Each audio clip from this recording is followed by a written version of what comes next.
Okay. Great.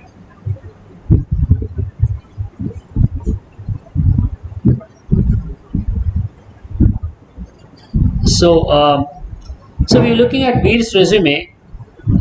One thing we definitely found was there was some repetition of data, right? So you could have clubbed this information that you have here. So see, here you have the happy company website. You have mentioned it, and again you have in the experience part, right? So what you could have done is just put the title or the role there and not repeat it here. So you would have saved a lot of this, right? Just integrate it right there into where you have mentioned it. So that will optimize the space. Okay. We said we will look at another resume. Is it not? We'll briefly look at it and then we'll move on to another topic.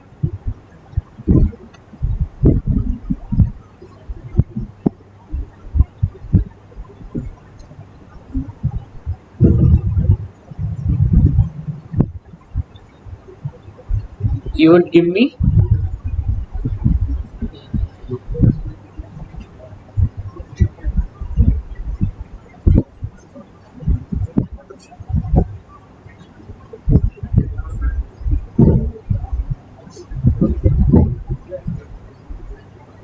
all right. Sure. I think the link is something then go over some of the project of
So let's look at this. You have the name, right? The email, the phone number, okay, location, fine, yeah. And then you have your LinkedIn profile, right? Now if you have a website, you can put that as well, but may not fit in. Okay, then you may want to improvise and see how you can render that. Okay.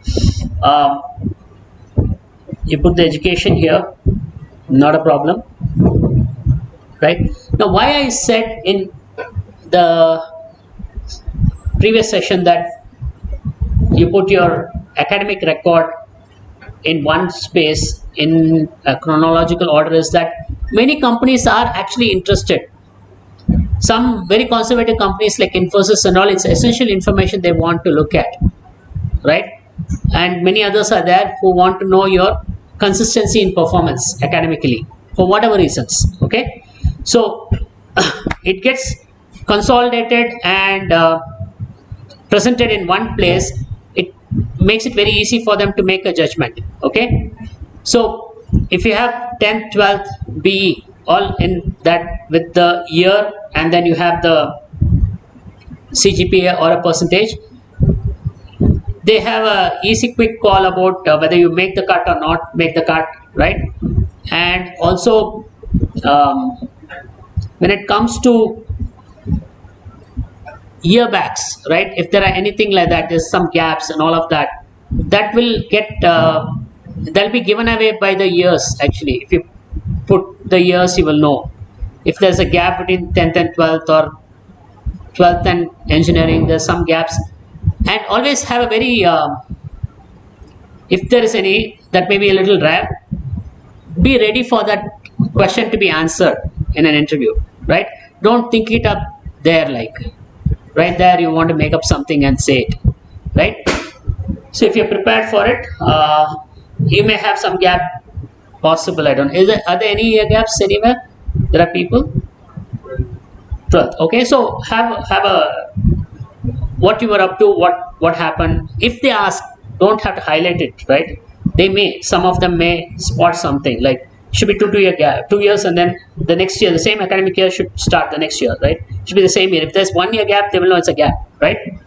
Okay. 1 or 2, whatever, right? So, and they may be interested to know, right? Was it because of ill health or some other personal situation, whatever else? They just want to know, curious to know. Okay, so have a thought, think it up as to how we'll answer it, right? And the kind of answer that will land, that they will be okay with that answer, right? So don't make excuses that will not land well. Okay, don't make excuses, right? If it's a genuine reason, fine, but otherwise just be responsible. You made a bad choice, maybe you wanted to start off something, it's possible, right? Or something else, whatever that is. Okay, some people even try getting into the IIT after 12th. They spend a year to kind of fully prepare, and sometimes it doesn't come through, and that's fine. That actually can be positive in the sense that you took a risk, shot for the moon or something like that, really went the whole hog, right?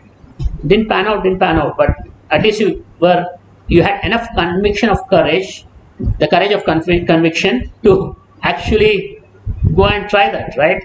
How many people even do that? It's a little risky, right, compared to just going with this what everyone else is doing, right? Get into some engineering college, right, and go through, right? So in that context, it's looked at as a positive.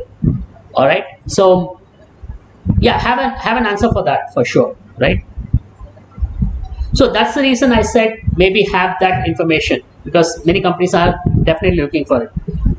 In the campus process, maybe it may not be so relevant because you already pre-screened, right? There is some kind of a filtering which happens, right? Some companies say only these people can apply, can't apply, it's there, right? And people follow it. Okay, so it's you can't. Maybe there are gatekeepers to ensure that you follow it or something. But in a open, in a walk-in or in a direct application where you are out of campus, they don't have any particular checks to who applies, right? So in that case, definitely this information will help them to make a determination whether to go for the next round or not, right? So, and see, if the information is not immediately available, what do you think? You think they are going to get back to you for the information? Direct reject only. So you have set yourself up for rejection for no good reason at all. In fact, you may be qualifying for all the terms. Everything is a first class or whatever else. You already have it. Put it there, no? Right? All right.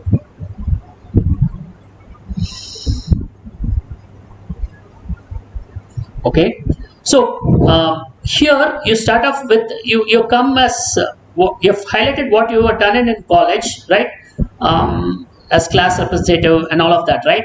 I would prefer that you start with professional experience, right? What is most relevant, right? Mini project that you have done, right? And never say mini project, say independent project or something, okay? And never say academic project. If you say academic, their attention is almost gone immediately, right?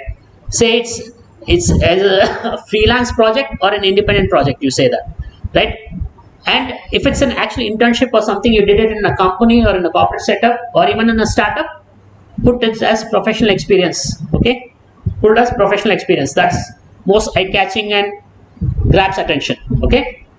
So they're looking for potential hires, employees that fit into a corporate culture or a professional setup. So that will appeal. So you start from there. Okay. So these things can come up as some things that is your awards and recognition or achievements. You can put it as one line saying that was a representative accountable for these, and that's a line of information that you can give. All right, definitely not a highlight to begin with. Okay, so go with first your professional experience in a corporate setup, an internship or something like that, and then you do one more, maybe an independent project which you have done either in college or somewhere else. Put that. Okay. All right.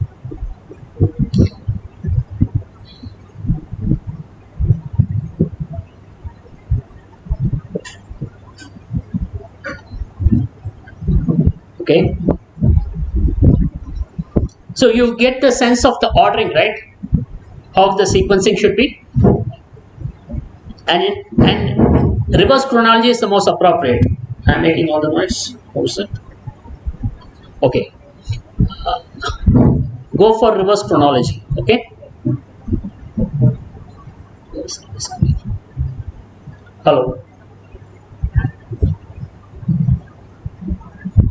There's nothing rubbing me. Anyway, I think should be okay. It's a minor error. It's okay. Right? No, skills can be put in this way. That's fine. Right? Can be sure. Right. This also I can mess up, right? You have a copy anyway, right? Yeah. So it can be sure. It can be captioned this way with skills here, and then you have achievements, accomplishments. There's no one format. This looks fine, right? It's not about any particular format. It should be visually appealing and uncluttered, decluttered. Very important. Okay. So the spacing is fine. All that is fine. Okay. See, if you have done any workshops, you have done some any kind of specific rigorous training, even that can come. But if you have any certifications, definitely highlight it. And if it's professional certifications, go for it. When I say professional certification, it's like a Cisco certification or a Microsoft certification or an Oracle certification or any of the other ones which are available. Okay, do go for it. Okay, and it will top your education background. So you can have a section for it, right? You can have a section, even if it's just one. You put that in a highlight and put that one certificate. Okay. Right, and the more it's from a recognized enterprise or something, as from the original technology creators, nothing like it. Okay, if it's anything not as prominent as that, that's also fine, right? But definitely not a certificate for the sake of certificate. Okay, because you may be asked questions which test you deeply in that area. If you're claiming an expertise, you better you come good of it.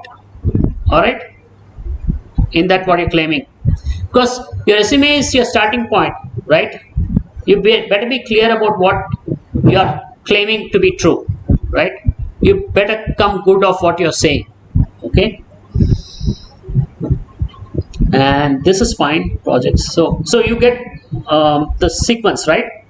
So I would be more interested in these than these, right? So let that be first and this be order of priority. Okay. Oops, what did I do? Okay, something fine. Okay.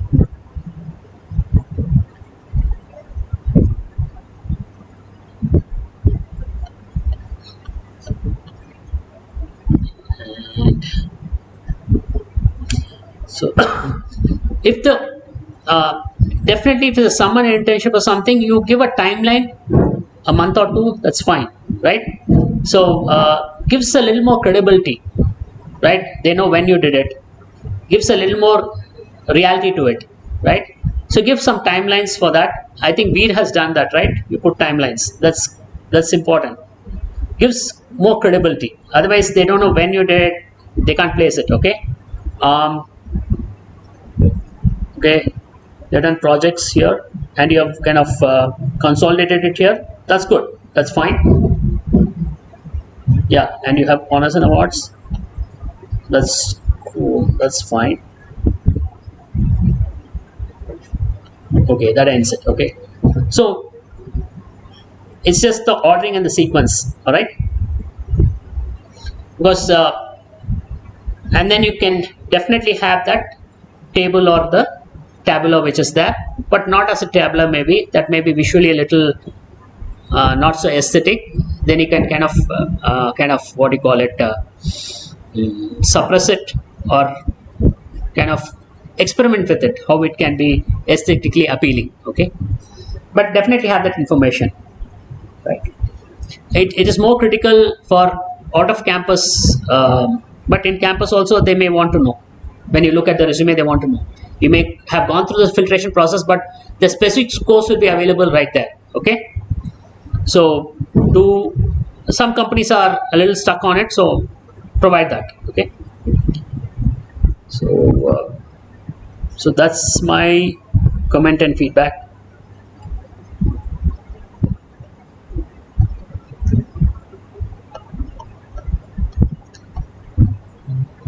All this fine. Tools, program language, web technologies, all that's fine. Supports, all that's fine.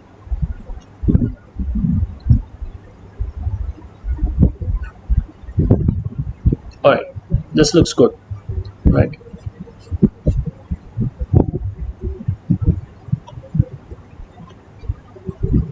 Okay.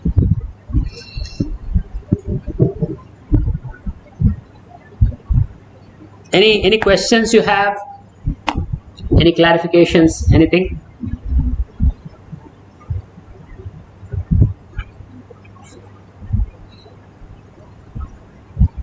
Before we go to the English.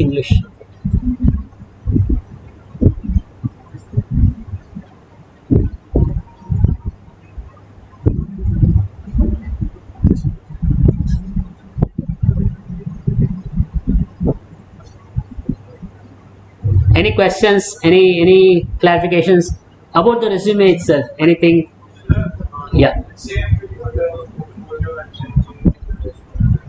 You put? Like a website link or something like that. What are the chances that they actually open? Is it something you're hiding or you're faking, or is it really true? Okay. Like, should I invest more time in the website? What are the chances that they actually go check it out? If you're shortlisted, definitely not in the first round, right? If you're shortlisted, you're finally making an offer somewhere closer to that, they may be a little more interested to know in detail, right? And if whatever you provide is good, professional, above expectation, or really something outstanding, or cut above the rest, or whatever else, right? That'll really augur well. It'll reflect very positively on you, no doubt about it. Yeah, but initially they may not. Maybe they may, but purely out of curiosity, or okay, is there anything there, or is it just a whatever, right? They may do some checks, authenticity check. Also, like for hiring, I know it's not true for the larger companies, but for smaller startups, I've heard some people look at like your social presence, like if you're preaching content on tech or something like that. Yeah, are you a tech evangelist or something, or what is it like? So basically, like YouTube channel talking about tech or. Oh yeah. If you are running a YouTube channel, it's yeah. For smaller tech companies, why is it? Tell me. Again, I'll come back to the Japanese. I am obsessed about Japanese. They want you to be good at everything. Not far, but I'm looking at a different answer. They get to know you better. Maybe. Maybe then they would be your better at communicating. True.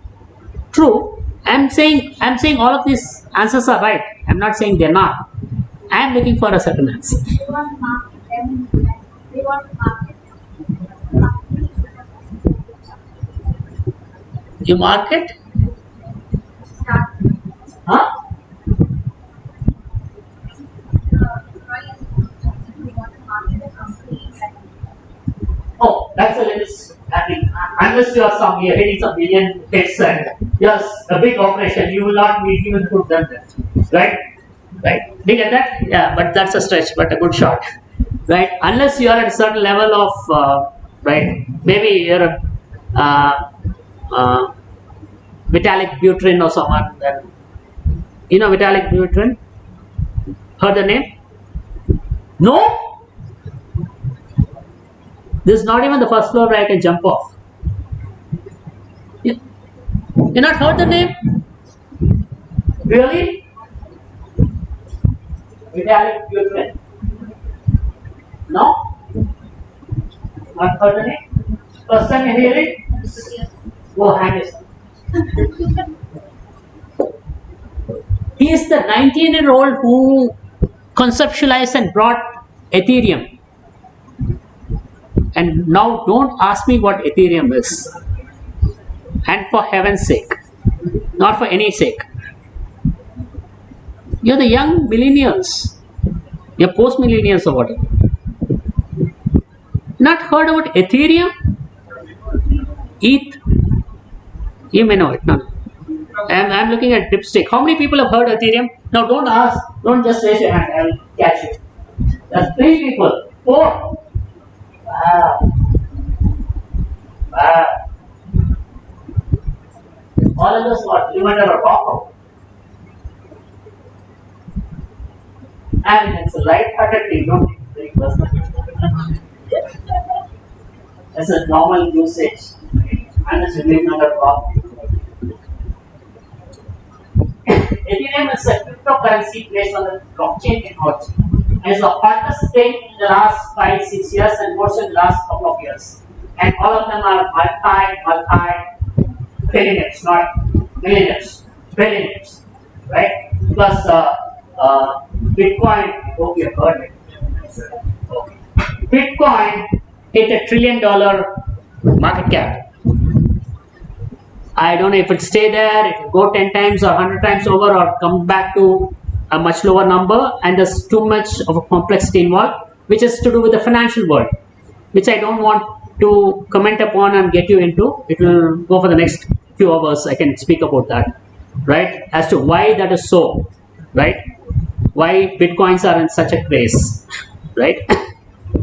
The simple answer to it, the short answer to it is that people have lost faith in the currency issued by government for various reasons, or they're beginning to lose faith in the currency issued by government, that they want an alternate currency, right, through which they can transact, right? There's a imminent and perceived threat of malfunction and collapse, possibly at an extreme, of the currency system that is in place all over the world. And it's to do with the fiat currency system. And I'm not going to elaborate it because I can talk for hours and hours and it will not end. Because I'm very keen into it, and I come from more from the finance perspective. I've done my CFA, Chartered Financial Analyst, so I've done a lot of research in currency and finance. So it will not be relevant to you. It may be an interesting story to hear about. Alright? Okay, so Vitalik Buterin is the genius, a 19-year-old genius. Now he's around 26 years, I think. 7 years back he did it. He conceptualized and actually is the originator of Ethereum, which is the next largest cryptocurrency compared to Bitcoin. Bitcoin was conceptualized by a pseudonym. The name of it is, who conceptualized it? Oh, I can assert that you people live under the rock. No one knows the name? No one knows the name? It's not fair. Now these things matter, I'm telling you, in an interview. And imagine this company is into blockchain technology, right? And you don't even know the originators of it. How badly it reflects on you, right? Imagine, and blockchain technology is one of the hottest technologies which has far-reaching consequences in the real world. And you don't know what internet was in the 1990s can be the blockchain technology for the 2020s. It's that big, right? You go to an interview, it's a tech startup, and they talk about blockchain technology, and they want to know your awareness level, and they ask you who's the originator of Bitcoin or pseudonym, because there's no personal person who's there which can think. because he wants to be anonymous, right? And you're like, what? What are you talking about? Right? Give us more information. Can you articulate it? Just be fun. Right? That will not work well, right? Okay? The person's name is Satoshi Nakamoto. It's a pseudonym. Okay? And because there's a perception of threat and threat to life and privacy and so many things, because he's in a way he's taking on the governments of the world. And governments can be very sinister. Trust me on this. They may be, it's a possibility, I'm not saying all of them are, and not the government itself. There are dirty works department of governments. Which are what?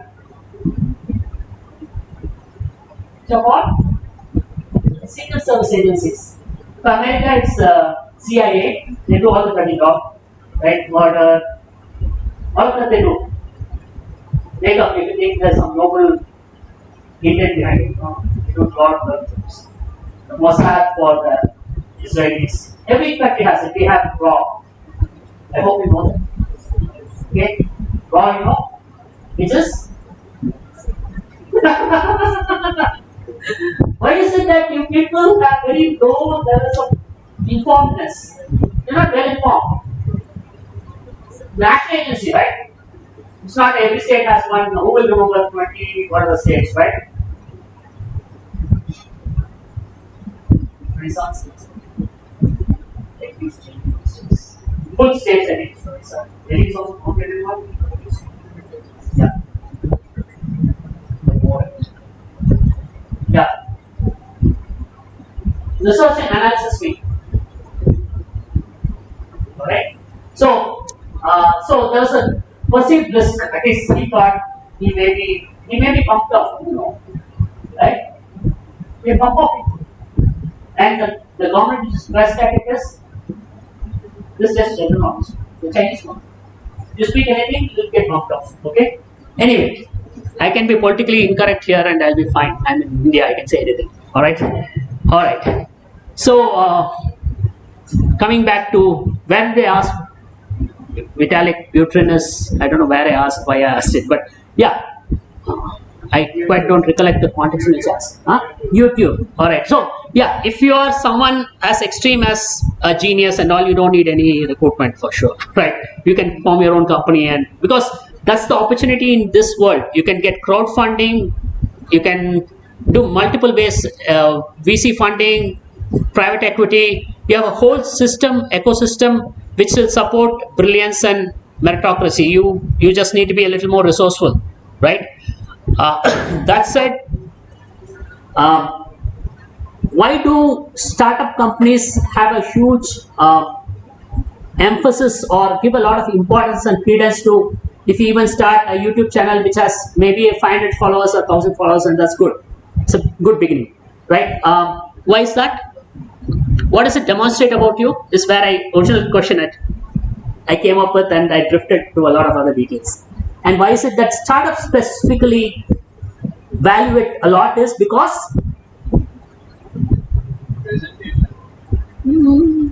true. See, all your answers are not far away. It's pretty legitimate answers. But I'm looking at one particular thing. Maybe your socializing skill, the way you draw people. Yeah, true.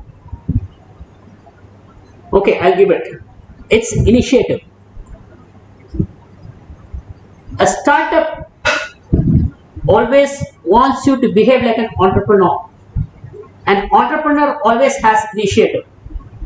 Is proactive. He or she is proactive.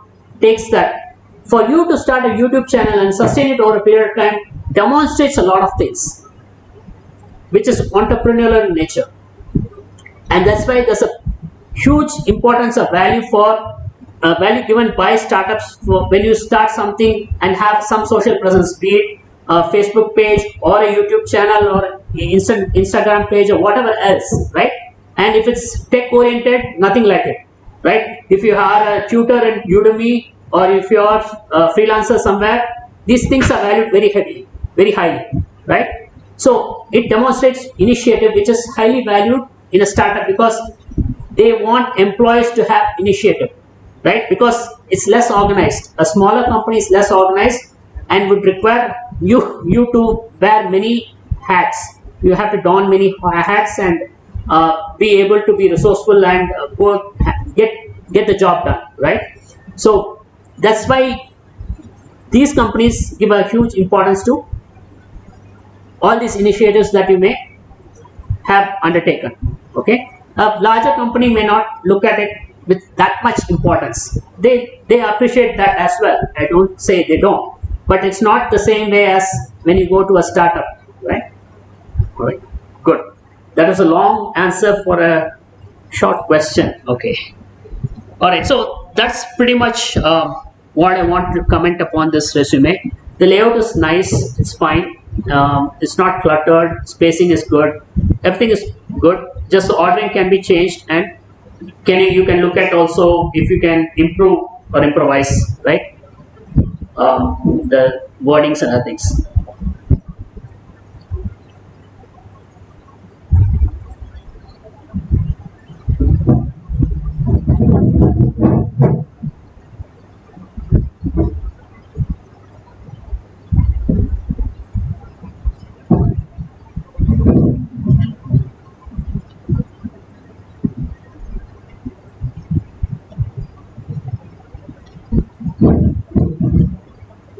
So where's the noise coming from? Is it the fan? The fan? Yeah, I can switch it off. I'm fine. Yeah.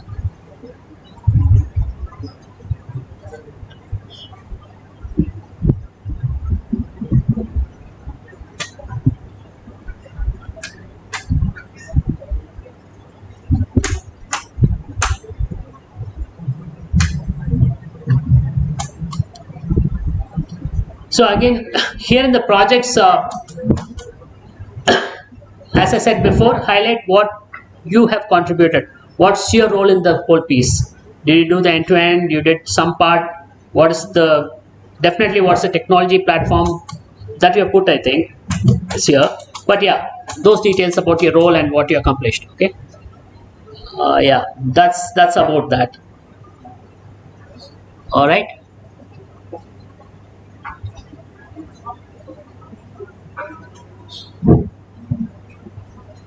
Oh, it's this blow. It's this blow. Got it. That's fine. I don't want to fry here. Right. Okay. So that's the limited comment I would like to make. Nothing further to add. I think. Yeah. Do you have any questions that you want answered?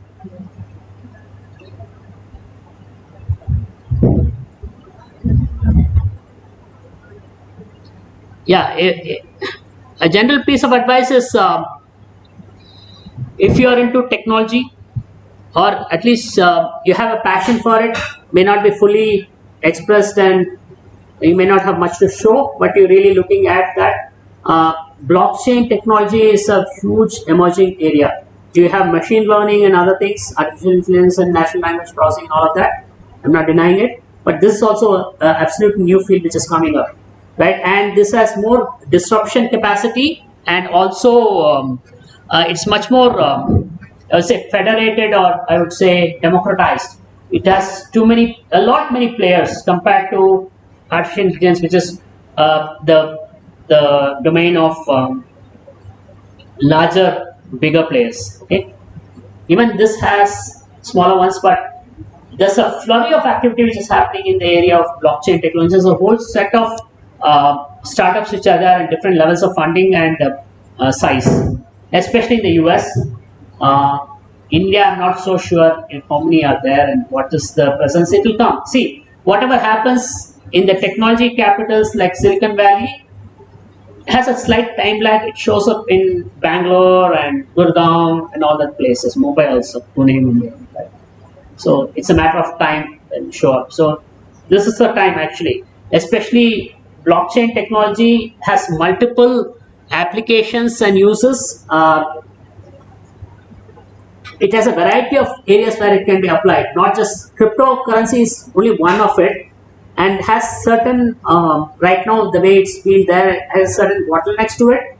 So, and that is getting ironed out, that's getting addressed. And this one thing is it's complex, right?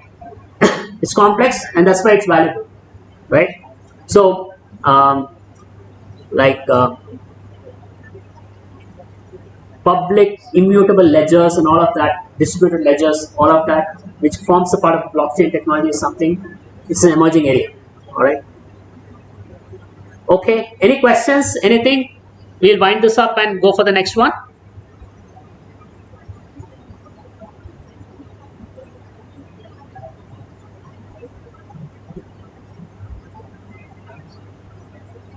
Shall we? I don't think any more questions. I think we'll wind this up.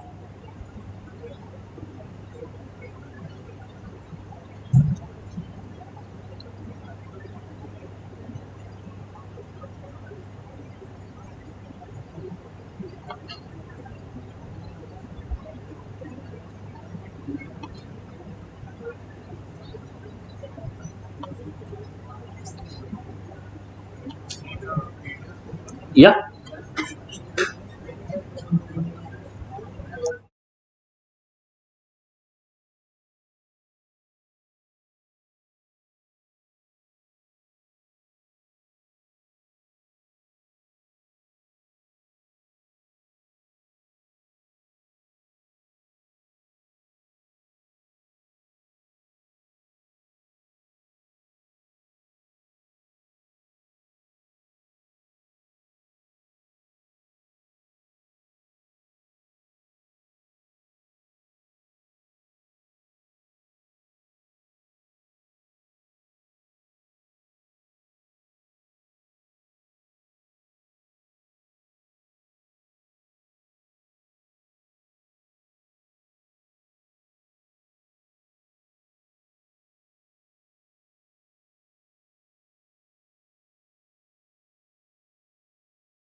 Yeah.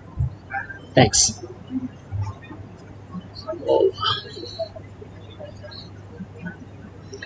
So typically, a reading comprehension may be for 100, 150 words. Some may be a little more elaborate, but it varies. Different formats and different companies have different methods of doing it, right? So let's look at this one, right? The first thing you can do is there are two ways of doing it. One is you can just skim through it, right? Maybe make a note if you think those information points or something which are important. Maybe just underline, maybe mark. Don't mark too much; it will be confusing, right? Have a skimming. You just have a scan of it. Maybe you don't have to read word by word. That will waste a lot of time, right? And one more thing is that if you elaborately in detail read up a passage, right? It may not be time efficient. Why? Because especially if the passage is slightly bigger, right? You have to go back and read again after you read the question. It's not that you can answer because you read the first time in detail, slowly, right? It's not that you are already equipped to answer the question, right? Now, if you skim it through, briefly, just get a sense of what's the theme about it, what's it about, right? Then you read the question. Now you have a certain context inside of which you can go back and read it, because you are trying to answer a question. So the way you will seek to find it in the para will be a whole different level compared to when you read it plainly, because you don't have any particular context to read it from. Do you get that? Because you don't have a particular context to read it from, you will not know which is important, which is not important, and where to find the answer. So So it will not be the most time efficient way of going through, attempting it. So first time you kind of spend a few seconds and skim it through and get a sense of what is being said, right? And then go to the first question, okay? And then come back and find the answer, right? Now, every para has a distinct idea, usually, right? Or a different aspect that is being spoken about, right? Even that, if you can note it down or make a mental note or just a small note, right? That will also help, okay? So, you're kind of improvising at in every different way that you can, so that it can speed up your process of answering the question, okay? So let's look at this and just skim it through. I'm not going to elaborately read it and come back again, right? So what is it talking about? It's talking about some emission spectrum. It's about the galaxy.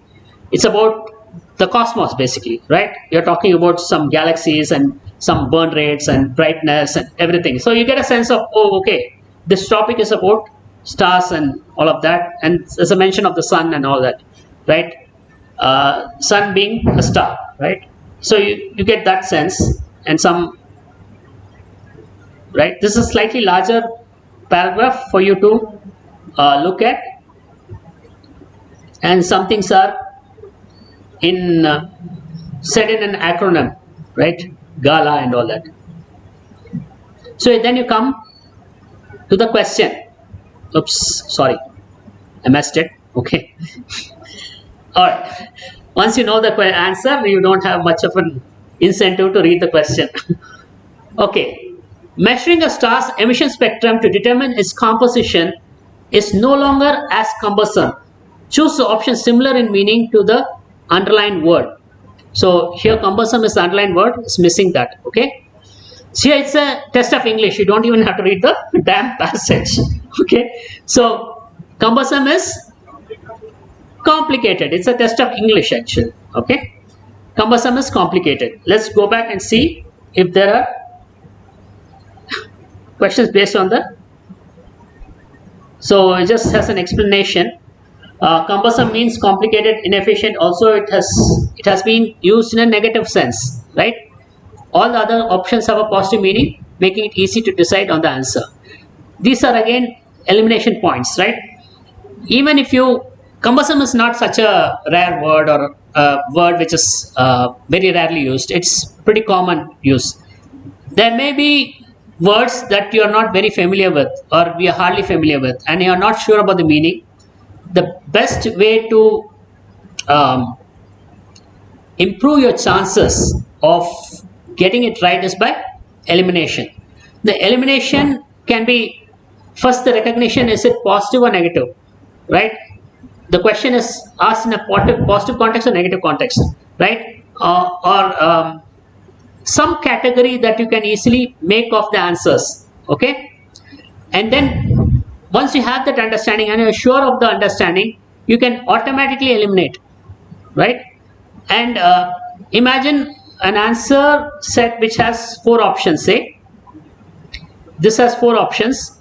If I eliminate 2 options, what are my chances? So initially, where do you start?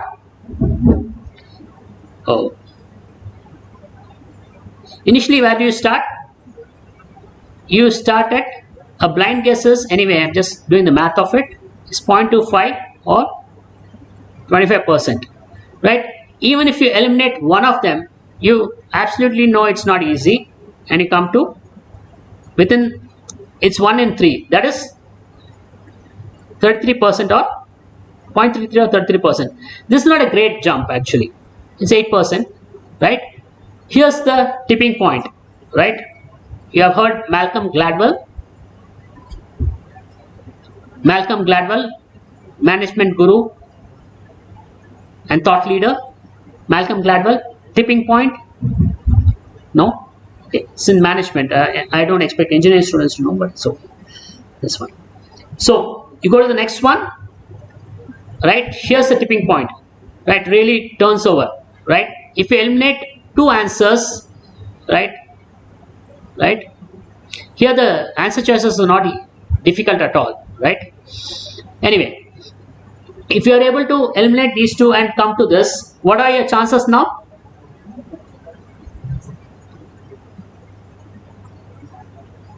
Right? Okay. It's 50%. It's vastly improved. So you have doubled your chances. From here, you have doubled it. Right?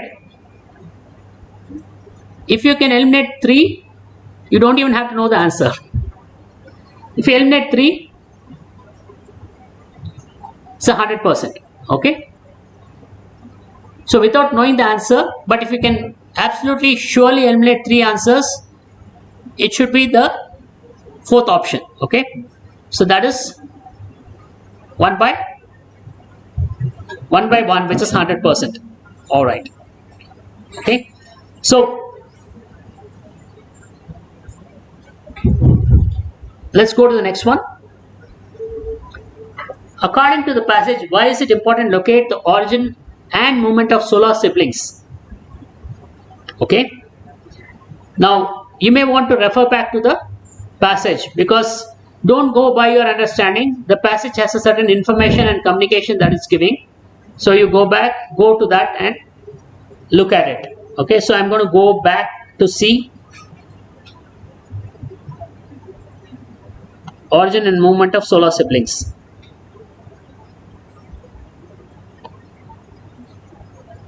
I may not be able to bring it in one page, but let's do that. Maybe it's in the initial.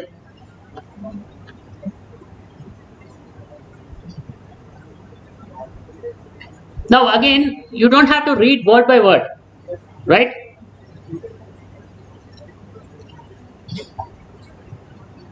See, here it is. The original star clusters in the galaxy included sun's birth cluster and solar siblings. It says that.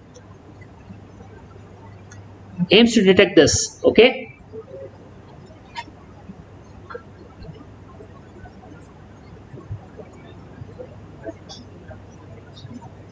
Here it says, but the quest for the sun's siblings will have to wait until okay, that's fine. No other survey has measured as many elements of, okay.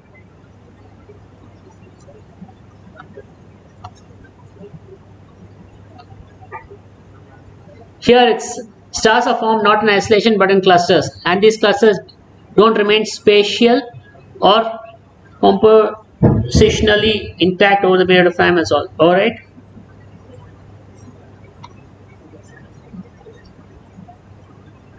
Okay, all that is fine.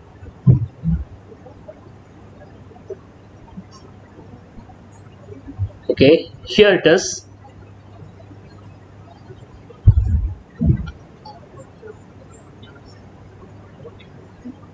Here it is, right? Determine the longevity and subsequent trajectory of the aging sun. Okay, so you have the answer in the paragraph given. So the answer is both A and B, right? To understand longevity of sun, to understand the further trajectory. It's not to study the emerging spectrum.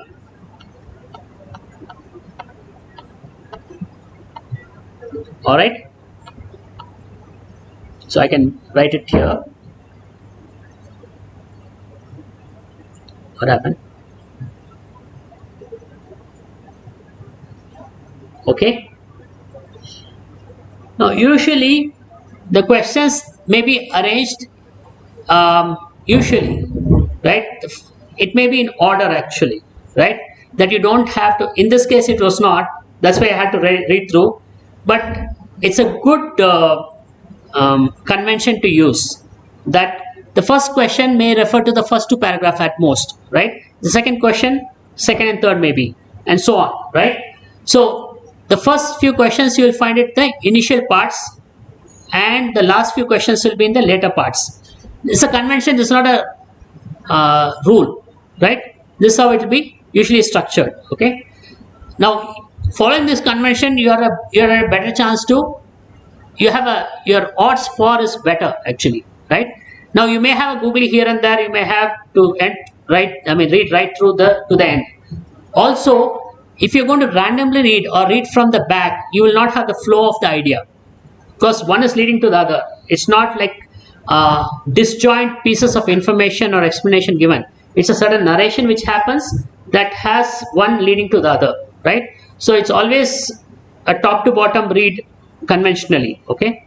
And that's the order you will read in, okay? But then after you read the question, you went back and read in a specific context. You are trying to answer this question. So in that, your reading is pretty intent and focused. Without a question to go and read, you can read it as elaborately as possible, but you will still not be in a position to answer the question because you didn't have a context to read it, right? You'll have to again go back and reread it. So that will be time inefficient. So don't read it in elaborate and come to the question. Just glance it, come to the question and go back. Okay, that's I think is the best way forward.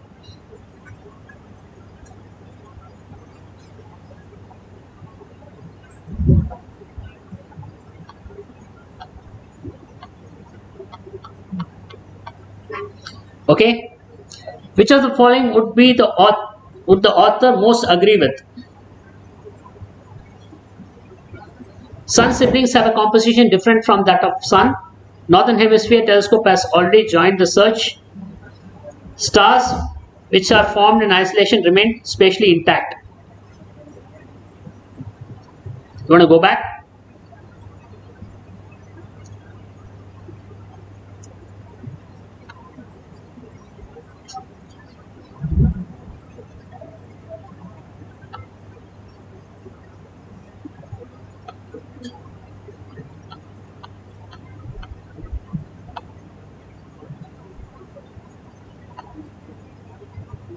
Oops.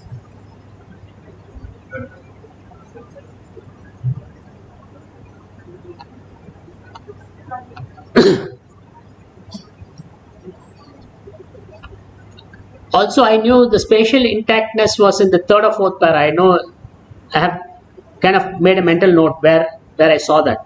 So you can go and refer that directly. It's somewhere here.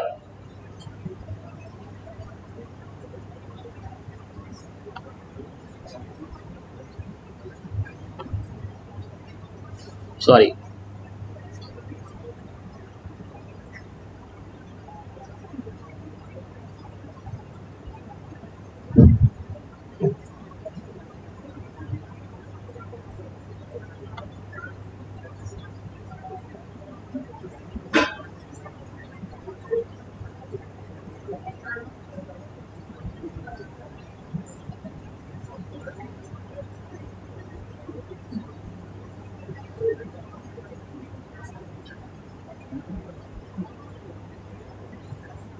It's here.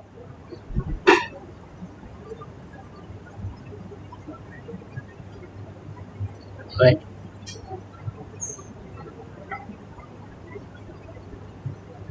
Stars are formed not in isolation but in clusters, and these clusters do not remain spatial or compositionally intact.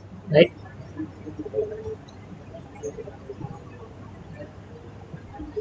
So, with that, knowing that, what would you agree upon? Any of it or none of it?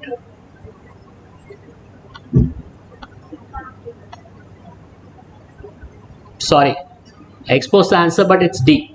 Okay, you will agree to none of it. Okay.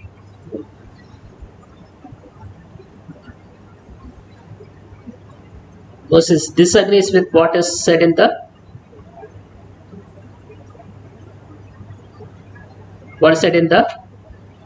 passage.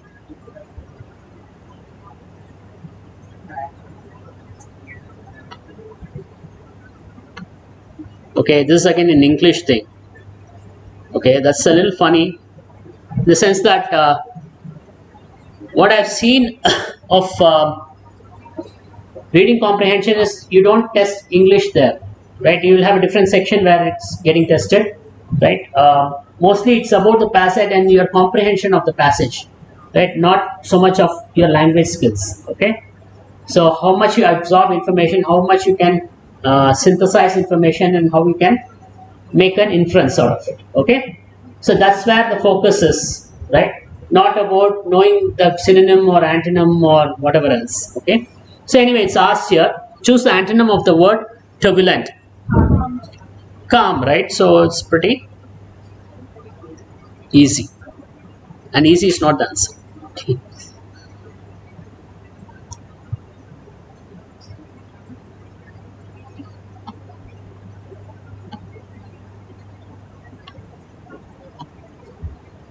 What's that? Okay, there's only one passage here. Okay.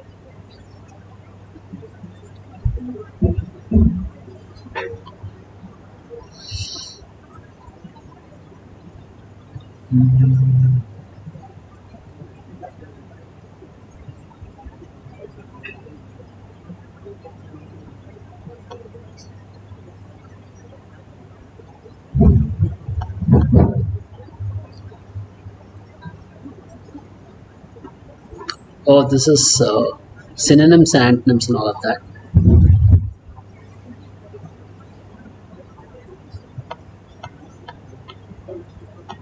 Okay.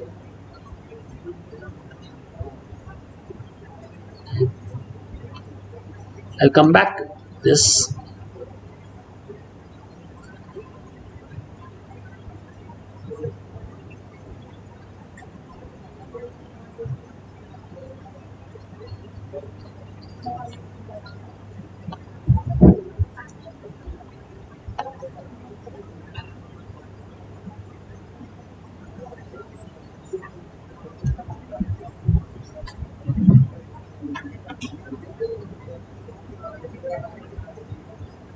All right. This again.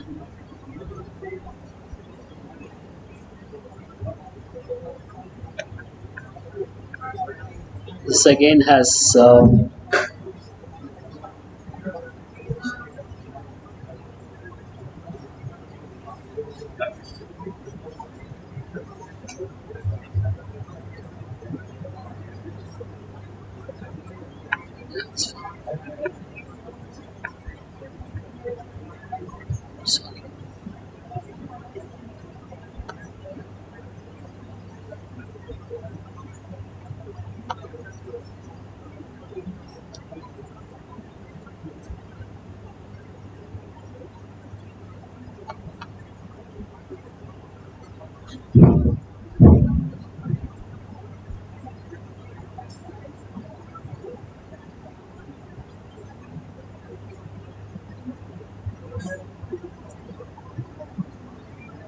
There's articles and all of that. Yeah, that's fine. Look at it later.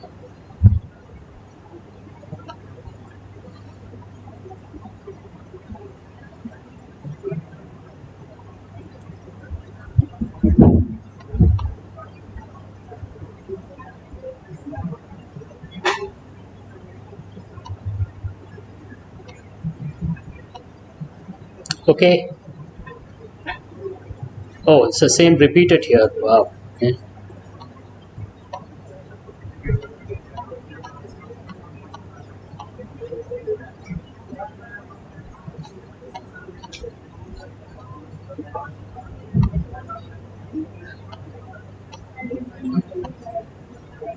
Okay. The set of passages which I'm not even spot. Wait.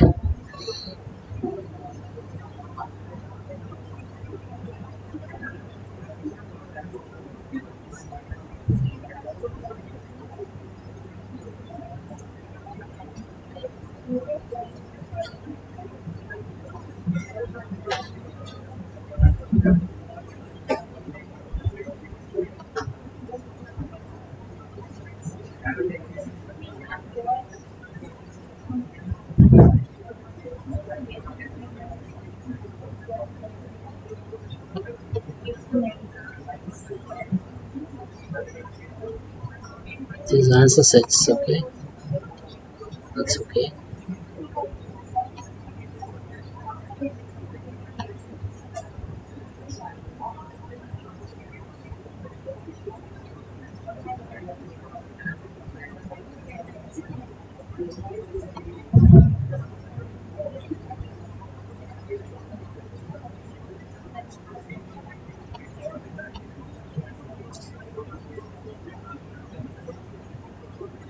seem to have where is it? Oh, this is Communication, communication. the speech, extends, takes list of. There's one more two sets of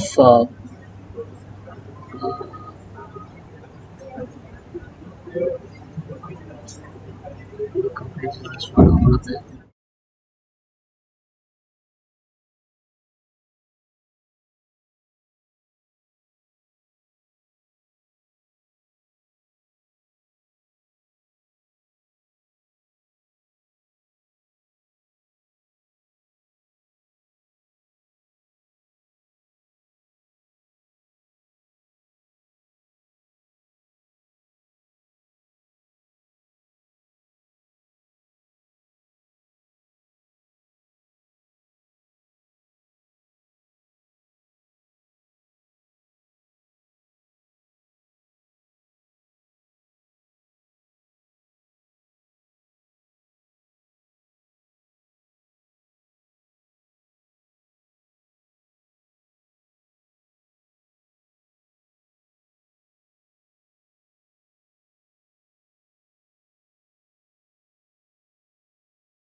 So let's take these. Thank you.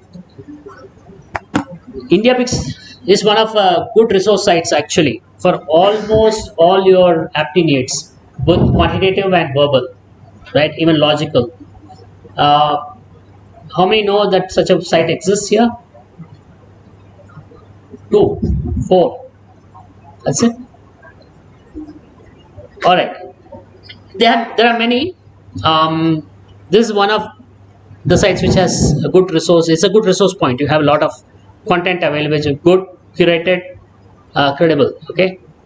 So let's look at this.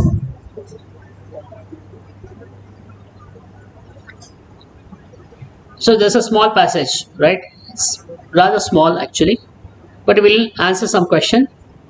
So what is this? You know that it's, if you briefly look at it and scan it, you know it's about space travel, right? As you scan it, you'll know it's about space travel. Okay.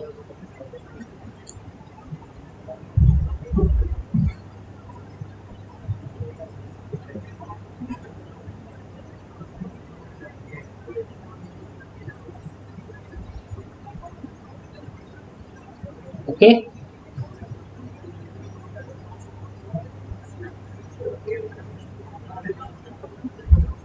Okay, I gave away the answer. All right. It's obvious, right? Can you see it's obvious?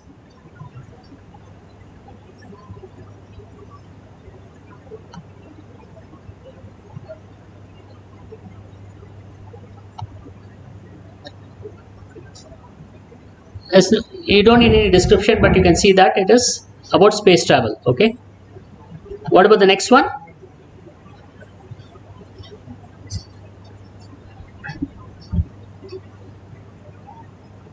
You want to go back to the passage?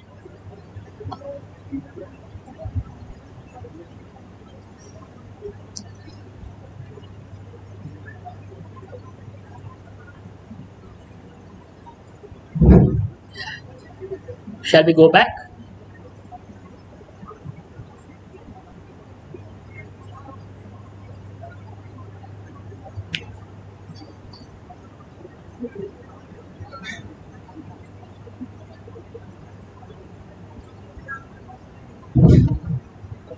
Oops. Yeah, that's fine.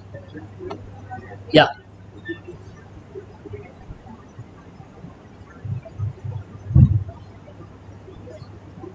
Option A, is it? Anyone has any other option? So if I ask a question, doesn't mean it's wrong. I'm not intending to mislead you. but I just want to be sure. Is it A? Okay. I would go with option C.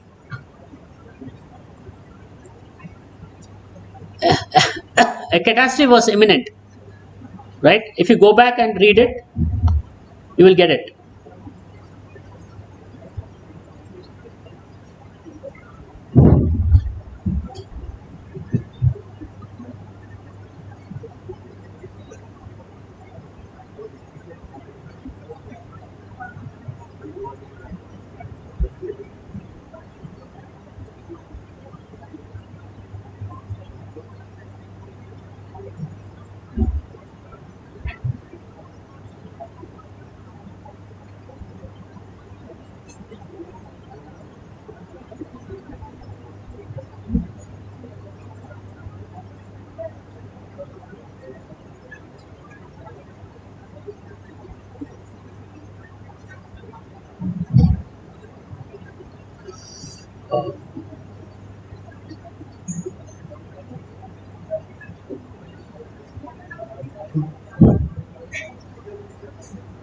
See, the shower of debris is said as a description of something. It's not about it hitting the spacecraft, right?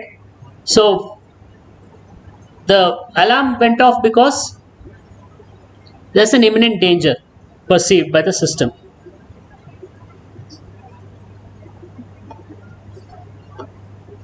Oops, what did I do? Okay. I'm not good with trackpad, yeah. Maybe I'll connect mine.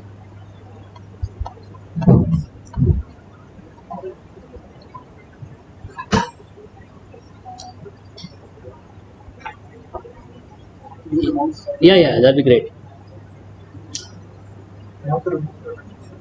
Oh, then no. You want to remove the and then put the mouse. But then how will I? Okay, I don't need the. Yeah, I don't need this. I don't need this any longer. Yeah, I was using it for the resume and everything, so I don't need it.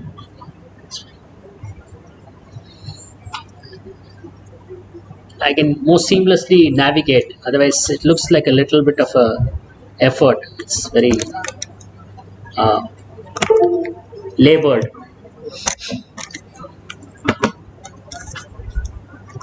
Yeah, we can take this off. Yeah. I'm going to disconnect this and take it off. Yeah, it's taken off. Yeah, great. And I will close this. Right, good. Oh, this is great. Yeah, this is more like it. All right. Yeah, all good. Yeah, yeah, it's fine. What about the third one?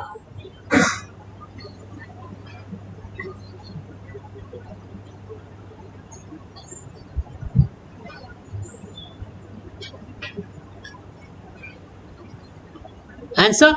No one is even attempting to answer.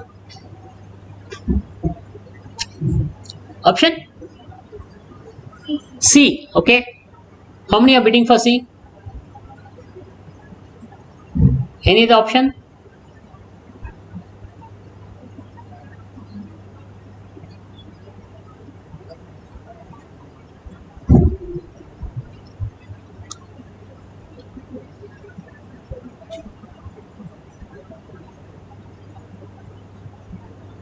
You have to take a guess only, or rather, if you know the answer, it is, or you have to take a guess. Answer? What happened?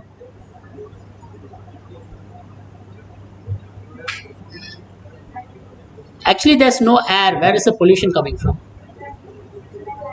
Answer is D. When there is air, there is unpolluted air, right? There's no air to start with. So where's the? All right. None of this. Okay. All right. Let's go back and do section 2. Oops. What happened? It became smaller. Control plus slow down. Yeah, yeah. Oh, but I didn't hold the control. How did it suddenly reduce? I don't know. Okay. All right. This is good.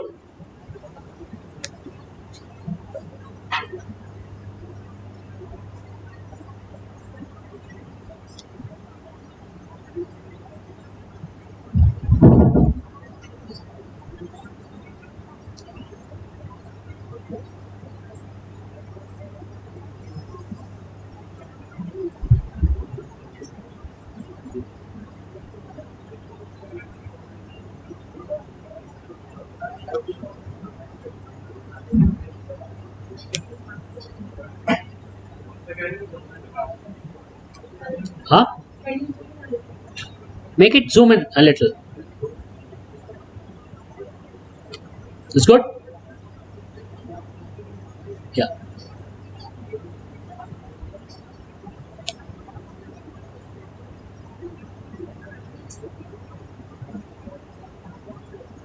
Okay.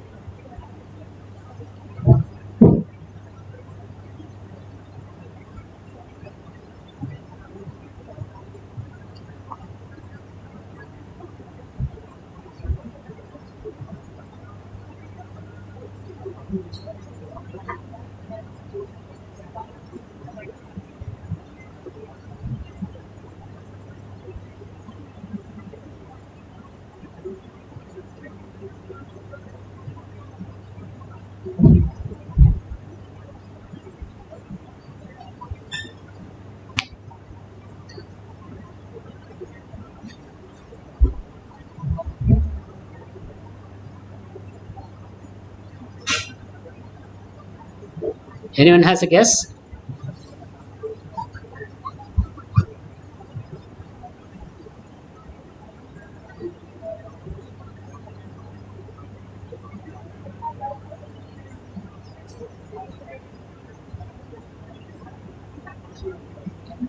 Okay. What are the two options you may consider?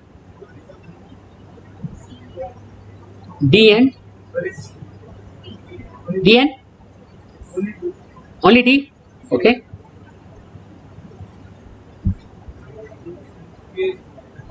A. Okay.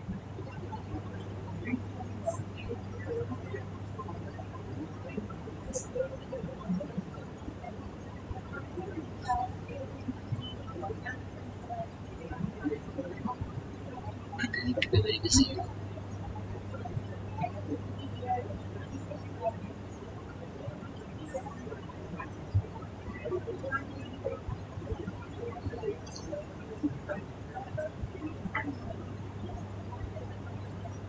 So, given the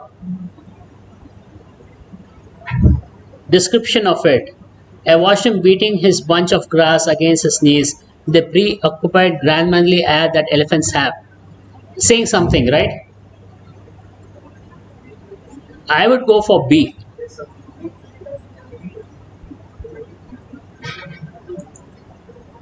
It's not coming. Okay.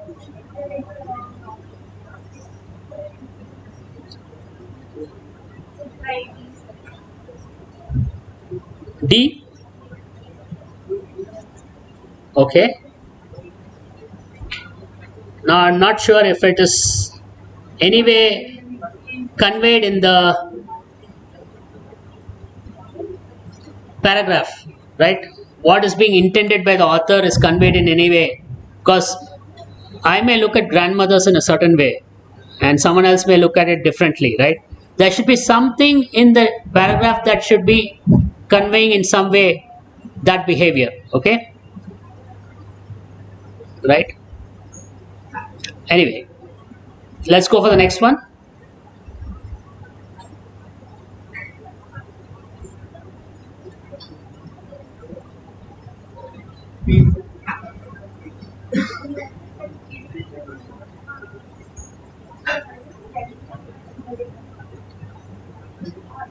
Want to go back to the passage?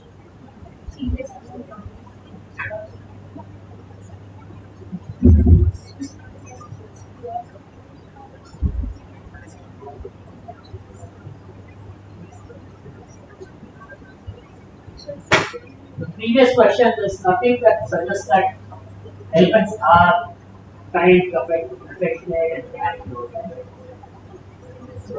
see, sometimes the questions are not very well formed in the sense that it has room for speculation and verbal and speculation and all of that, right? So um, that's not a well formed question, right? Then it's open for interpretation and speculation and all of that. So to cut out all of that, usually a well formed question will in some way indicate what is being asked. It will be communicated in the passage itself. Okay.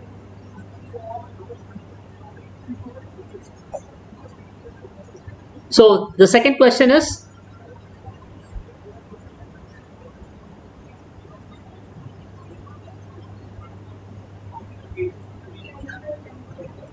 huh? A, B, C, D.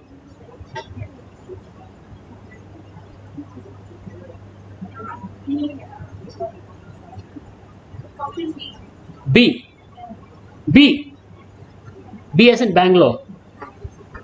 Kind and considerate. Okay.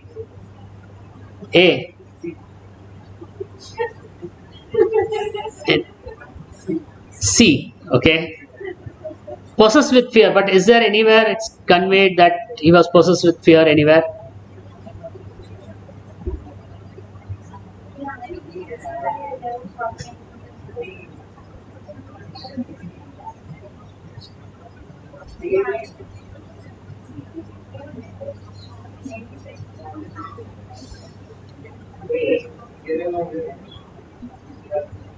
See, if you see, there's a sudden contradiction here, but I did not want to shoot the elephant. I watched him. So something had him shoot it, right? Ultimately.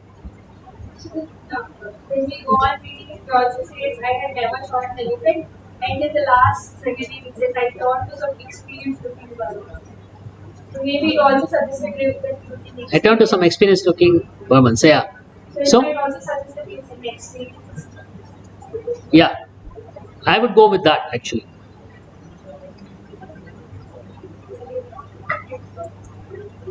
It's not that, okay? So maybe it's kind of considered if I was busy keeping the Okay, this doesn't look like a great. In the first two lines, it's suggested as if you were busy. In the last line, as if you had experience. So yeah, so it's see, that's where there's a lot of room for speculation and all of that, right? So that's where you would have, because you can justify the answer with a certain rationale and thinking, right? That's where it's not a well formed question, okay? Or the question set is not well formed, okay? Okay. Now that we have started, we'll end it and then we'll go to the next one. The author did not want to shoot the elephant because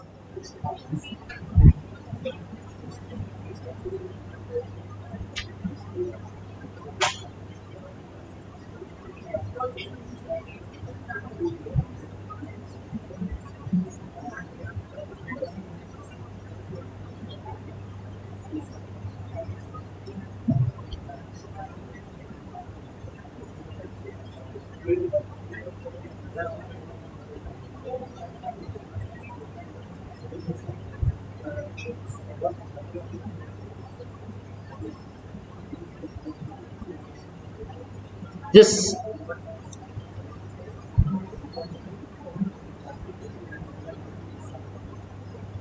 answer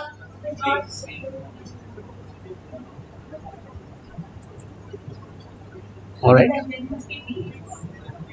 should be B.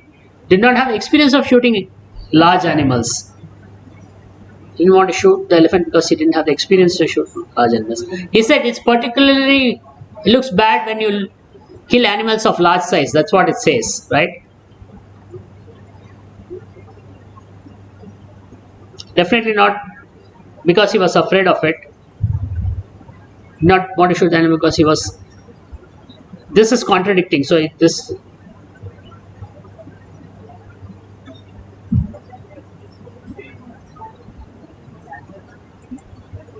This also gone. So it's B obviously, right? It can't be A. Isn't it got But the previous question? no, it's a very poorly formed question. So let's not break our heads on it. We'll move on to the next one. Okay. See, one thing is that whatever you see on the internet or any kind of a place, right? Do not go have a presumption that it's speaking the gospel truth or it's something somehow inherently correct. Somewhere we need to work back the logic to make justified, right? Doesn't need to be the case. Sometimes you have poorly formed questions and poor choice of answers given the content given and the options given. So it's best that you ignore it. Chances are you'll never come across poorly formed questions. Okay, if it comes, also it'll be a rare exception. That's all. Okay, so let's move on to the next one. Oops.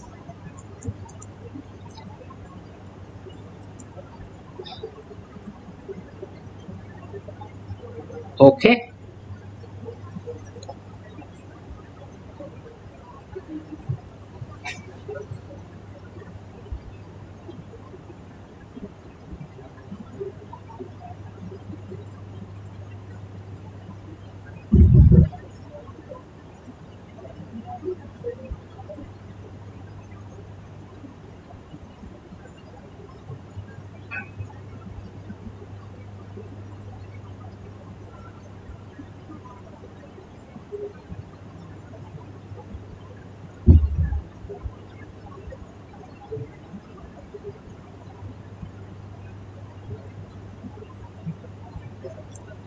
Answer.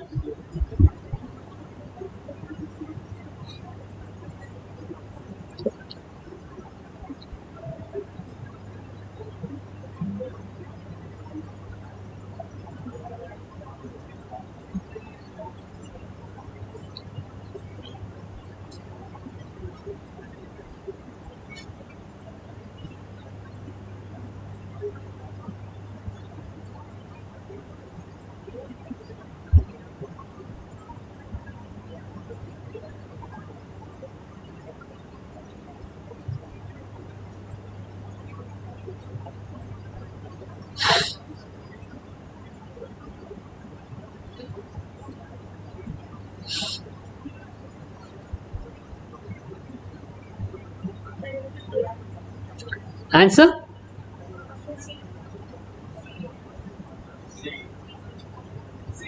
A B C D. C going once, C going twice, and it's gone. C is the right answer. Okay. In a different land. All right. Which of the following phrases best helps to bring out the precise meaning of loathsome creatures?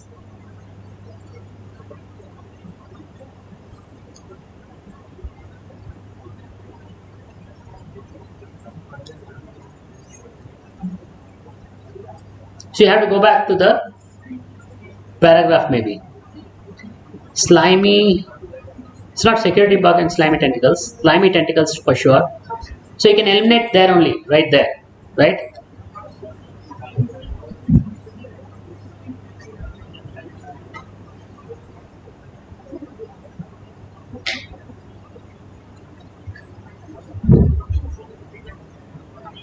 This is not security bug and slimy tentacles definitely. Is this is there and slug animals are there. Here slug animals are there, security bug. So you'll eliminate A, B and D. You're left with C. Alright. C. Let's look at the third question. The statement that he later threw off the security bug means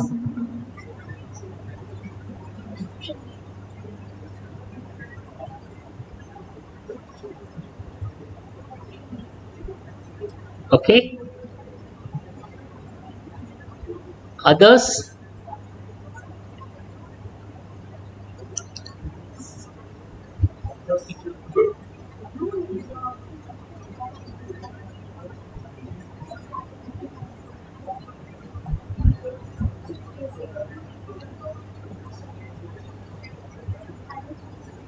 You want to go back to the paragraph? Yeah.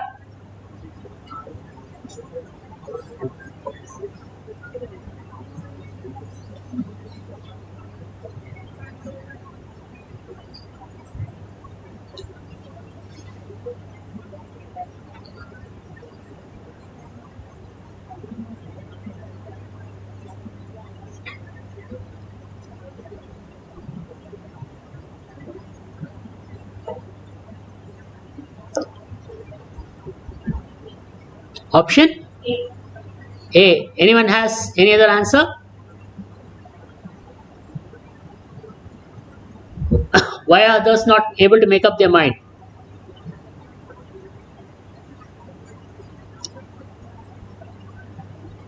See, the security bug is a figurative construct, right? It's pointing to something, right? It's not a bug as in a, there's no security bug as in, right? So the answer is option A.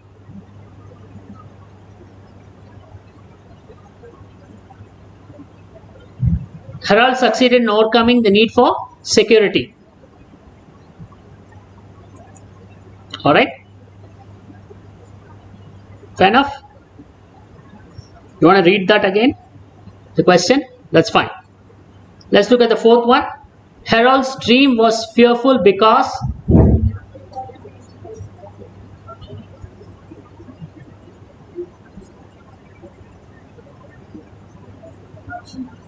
huh?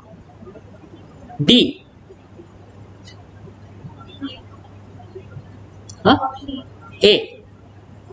And yours is D. Okay, you change your mind. See, it's trying to, it's a metaphor, right? Shouldn't be taken literally, right?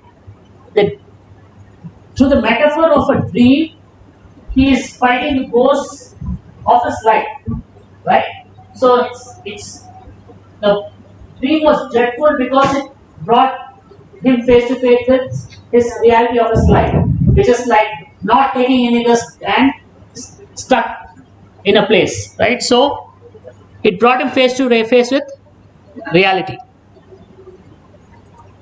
All right. All right. That's good. Hopefully, the next paragraph is as logically consistent as this one. All right. Let's hope so. Oops.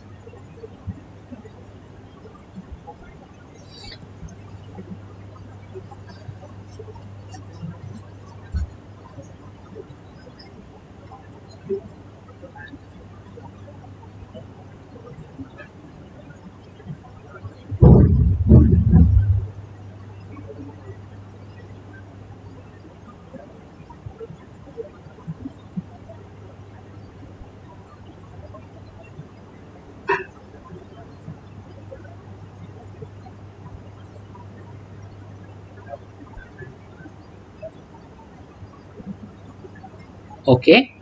It's a very rather small paragraph. Okay. If a piece of matter violates nature's law, it is not punished because, okay.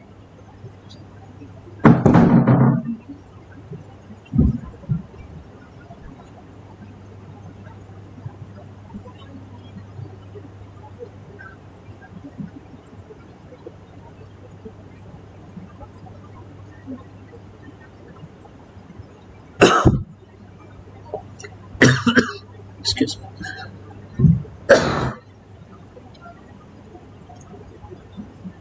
Option D as in Delhi. Uh-huh.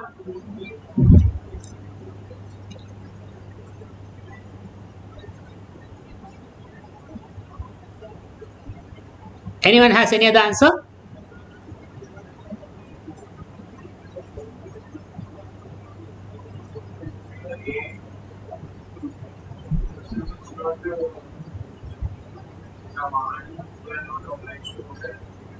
No, what it says is law as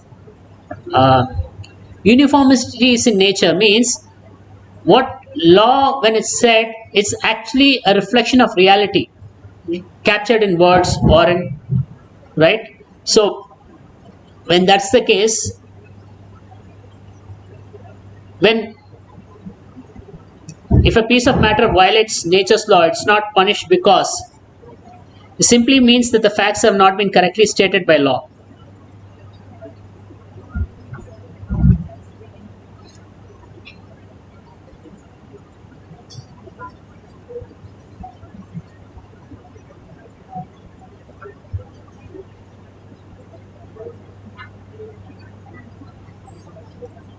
Okay,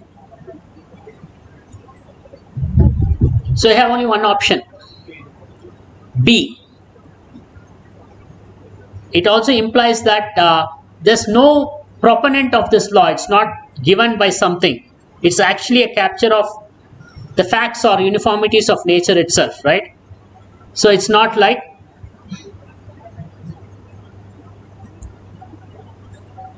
B. Okay, so B, you could have zeroed in on B and D for sure, right?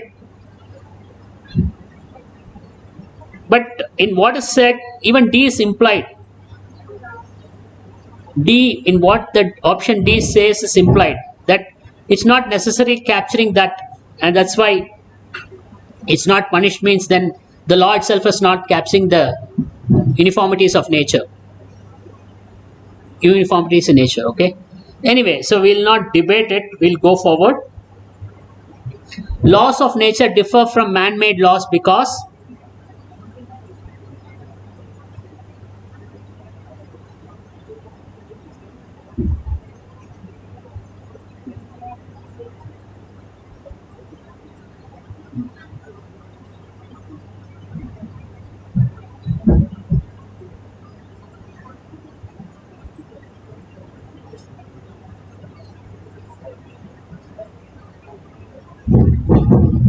yeah, A.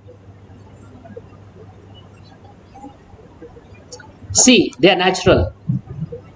Laws of nature are natural. Answer?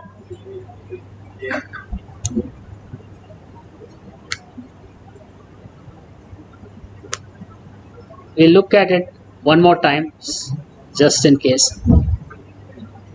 It says here, now, laws of nature are not commands but statements of acts. Okay, statement of facts it must be. What statement of acts?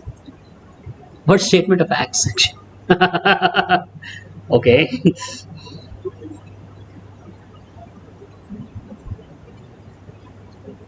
So if that was facts, this should be the answer. It can't be anything else. Okay. There's a typo there in the top. Okay. It should be statement of facts, not acts. Okay. Okay. This laws of nature based on observation are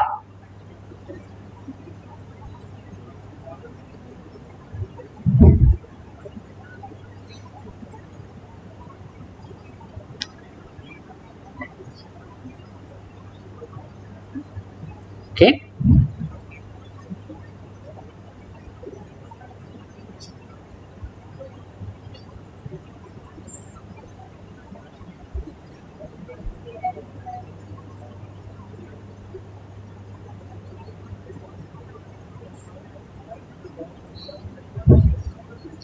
So readily you can eliminate few answers. Let's look at them. You can eliminate B because the laws of nature based on observation are definitely not true and unfalsifiable, right? So you can take that B out. Nowhere it's stated it's a figment of observer's imagination. Is it anywhere stated that? Nowhere is it stated that there's an element of imagination involved in the observer. So that is also eliminated. So what you're left with is you have one is conclusion about the nature of the universe. The other is subject to change in the light of new facts.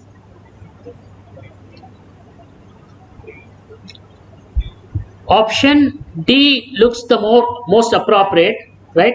Because there's nowhere either implied or otherwise that there's a conclusion about the nature of the universe.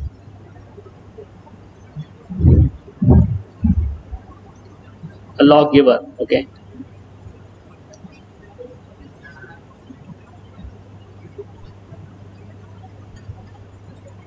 So option D is the most appropriate. Okay. Subject to changes in lights of new facts. Okay.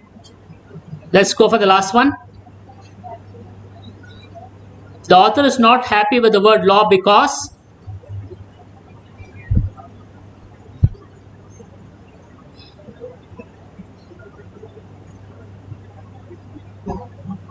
okay, this is implied in the, if you read it keenly you will get it. The author is not happy with the word law because it connotes right, rigidity and harshness. It implies an agency which has made them. It does not convey the sense of nature's uniformity. It gives rise to false beliefs. So we'll just go back just one last time.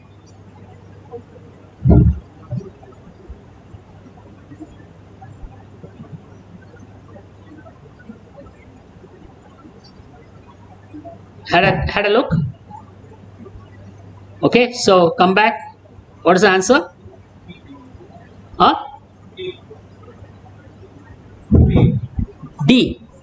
D as in Delhi. Okay. Huh? C.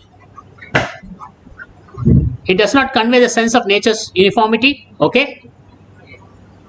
A. It connotes rigidity and harshness. Okay. What is implied there in the paragraph, that it implies an agency which has made them. When I say implies an agency, you know the ultimate of all agencies.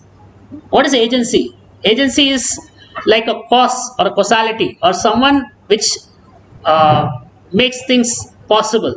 You know the ultimate agency of all agencies? There's one word for it. The ultimate agency is ultimate of ultimate agency is.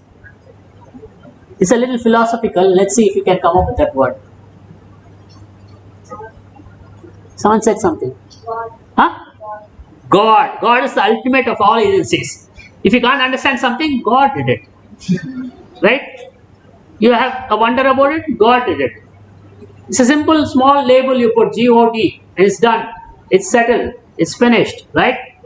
So here it implies agency of some giver of the law. So the option here is that it implies an agency which has been made. It should be the right answer actually.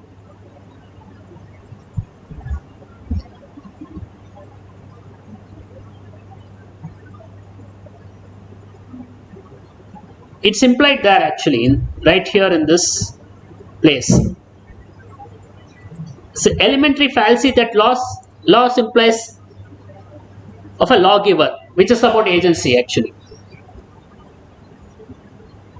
Maybe the answer set is wrong, but I don't see any other thing in the paragraph which comes up with any other conclusion. It does not convey the sense of nature's uniformity. It doesn't in any way imply or he suggests it in any way, right?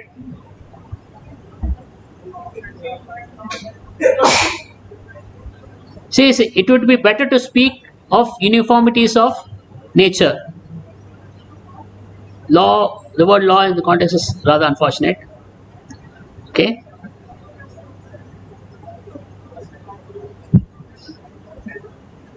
Okay, maybe the closest which will come is this C then. Because he follows it with that, saying that doesn't convey the uniformities of nature. Even that is not coming. So looks like it's pretty messed up, and don't have to worry about it. You have only two. This is absolutely absurd, so I will go with this. So it's absurd. That's it. Don't worry about it. There's no way in the paragraph that you have it connotes rigidity and harshness. Where is it in any way implied? Tell me.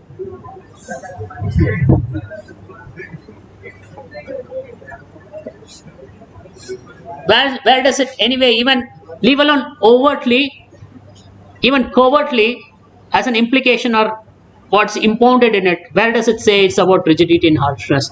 Anywhere. Nowhere does it state that.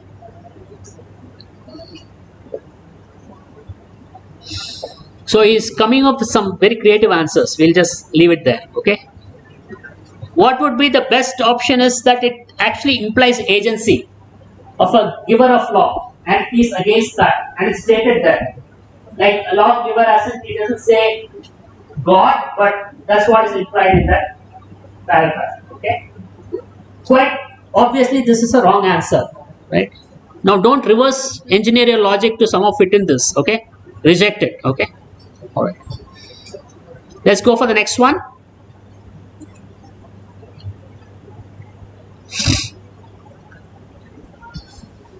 Oops. Okay.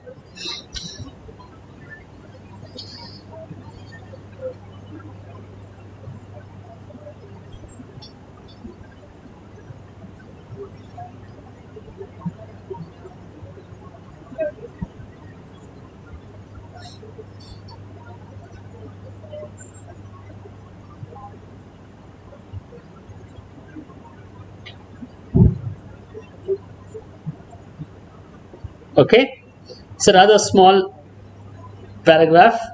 According to the passage, male lions generally do not go for hunting because, okay, they want lionesses to get training, it seems. I mean, if people miss the humor, then I don't know. Or they wish to save the vigor for other things. They are very lazy.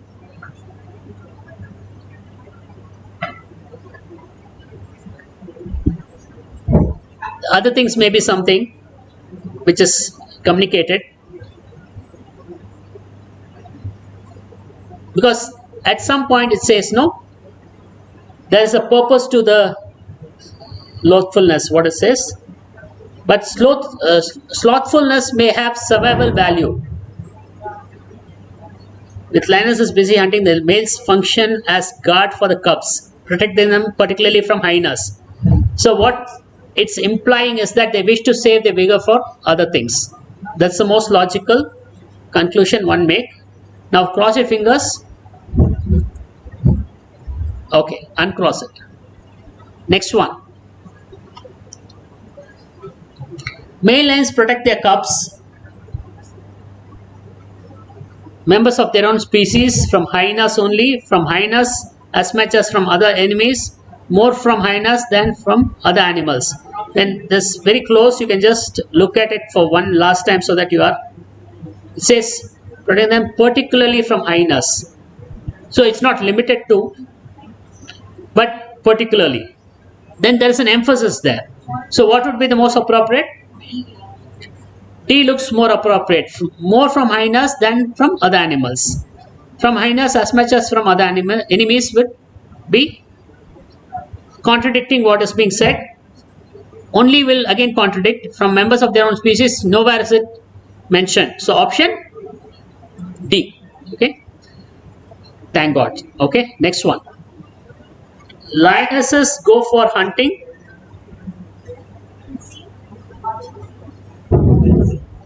Option C. With the cubs and male partners. Okay. It's there in the paragraph. When the lionesses go in search for their prey, they are very serious, cautious, playful, sluggish. You can go back and see. Rather reticent.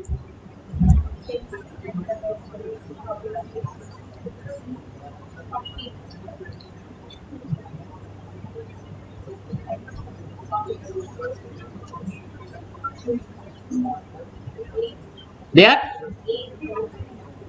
reticent is cautious, is it?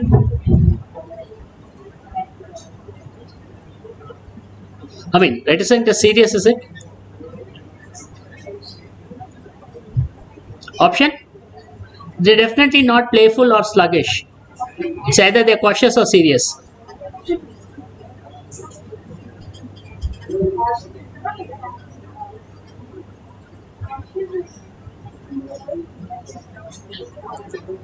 Cautious, okay?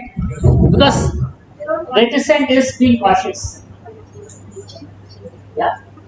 It's in the sentence, it's in the paragraph, being reticent. Okay? So reticent doesn't mean serious.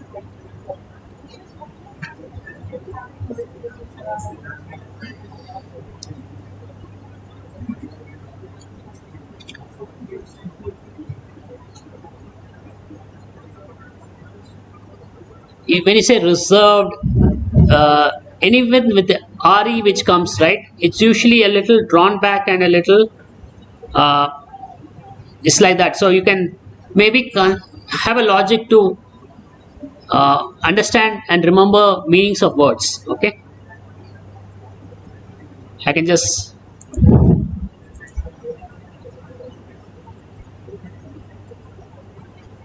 oops, what happened?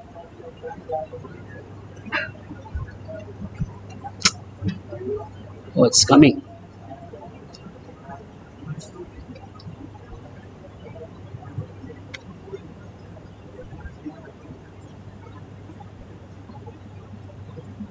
Not revealing one's thoughts or feelings. Okay, this is a little more narrow. You say reserved, right?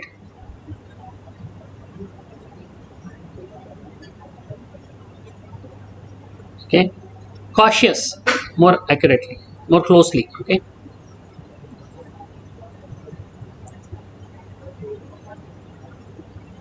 all right.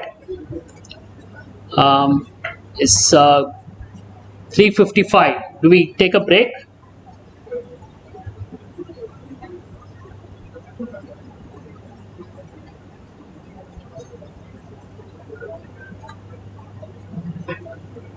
We take a break and come back for the final session. Okay.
You lost the date, right?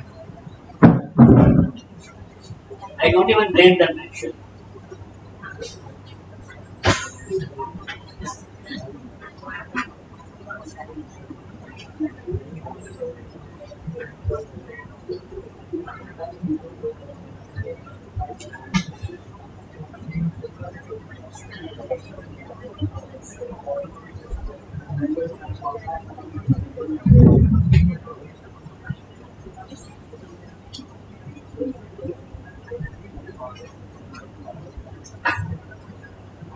Shall we do some tenses? Alright, good.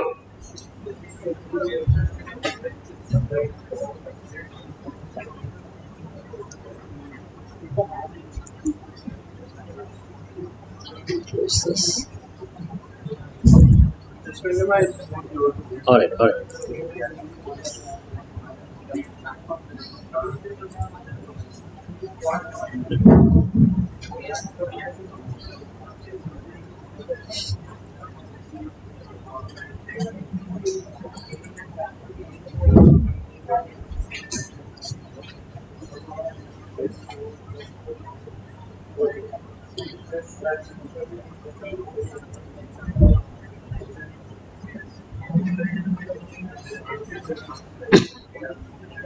Should I start it?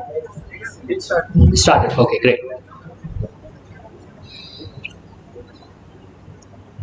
So tenses indicate in the temporality of time, right? Where in the timeline does it exist, and a particular event, right? When you're talking about an event or incident, right? So there are basically 3 tenses, and then you have 4 variations for each of them, making it 12 in all. So 3 and 4 subdivisions. So 3 into 4 is 12 of them. So you have the simple, the continuous, the perfect, and the perfect continuous. Okay. So if you look at the basic tenses, of course the past, present, future, or you say present, past, future, that's fine, right? Past, present, future has a certain flow to it. Okay. Past, present, and future. Now whenever you refer to the present, it will be a simple verb form, right? A verb form as used: run, talk, walk, sing, play, all of it, right? In the past, it's going to be usually with ed, right? Walked, talked, right? Spoke, but okay, not speaked, and so on and so forth. So the future will usually be something will have a will end, same as the present tense. Will talk, will walk, will speak. Okay. So when it comes to the continuous tense, you're just going to add an ing, and that's about it. There's nothing else to it. You add an ing to the verb, it becomes a continuous form, right? And it's progressing, right? Let's look at the perfect. In the perfect tense, you will beat past, present, future. The verb form changes. It's either have or had or will have, right? Present, past is had, present is have, and future will be will have, right? Now present perfect continuous is have been, had been, will have been. Okay, have been, had been, will have been. So let's look at now. So expresses a habit, often repeated action. Adverbs of frequency such as often, seldom, sometimes, never are used with this tense. So whenever you are stating something which is not specific in time, you will use the simple present tense. She goes to work every day, right? It's ongoingly and continuously happening, right? So it is, it's it's generally true across the timeline. If I were to put in the temporality of time, this is going to be past, this is the present, the vertical line is the present, and this is the future. Okay, past, present, and future. And whenever you say something which is a repeated action or a habit, it is through time, through the timeline. They always eat lunch together. Again, this is not any specific point in time, but ongoingly true.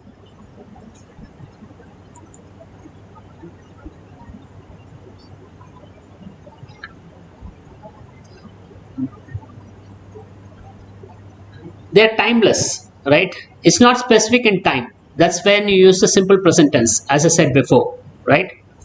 Snow falls in December in Minnesota, or water boils at 100 degrees Celsius, right? This has no specificity in time. It's always true. Okay. Let's look at the continuous. So it's happening right now, and continue is still in progress. Then you use ing, the continuous tense, which is which ends with an ing. Walking, talking, speaking, running, all of it. She is typing a paper for her class. He can't talk. He's fixing the sink right now.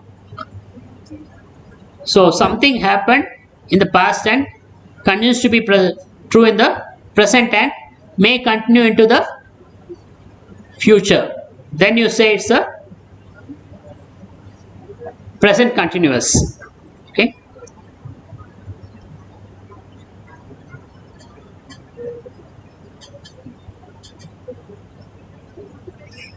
Simple past. So you're talking about an event in the past. Okay. I visited my sister yesterday. We went out to dinner last night. So you're talking about an event which happened in the past.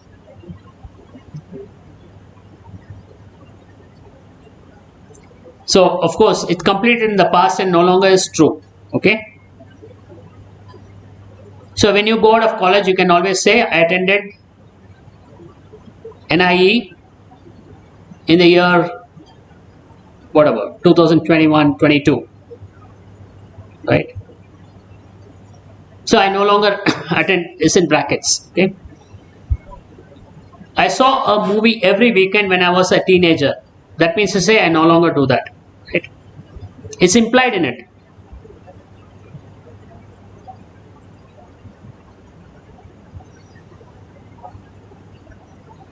So whenever one action happens and another action happens in relation to that, or which happens with a time lag, then we use the past continuous, right?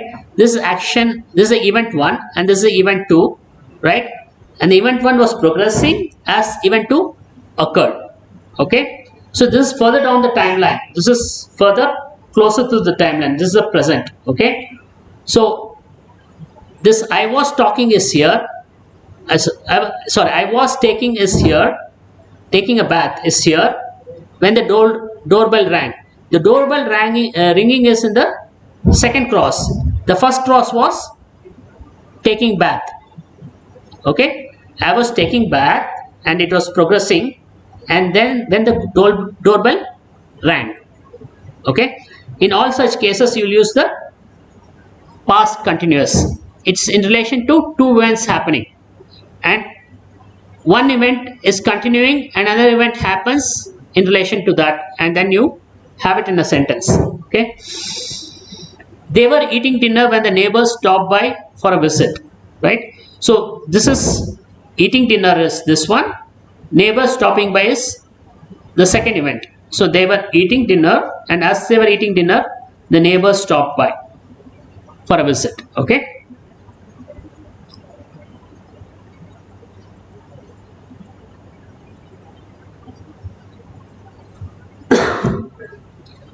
So the emphasis is on the duration of the activity in the past. Whenever you use the present continuous, it may be indicating a certain point in time in the past, okay? So, or it can be in relation to another activity which interrupted something or which happened at a certain point as it was progressing. Like I was studying for an exam while my mother was cooking dinner. There are two activities which are happening, right? And this progresses further, right? We were walking in the park around 7 p.m. last night. So walking is happening, and then around 7 p.m. last night, okay? That's about the past continuous. Let's look at the present perfect.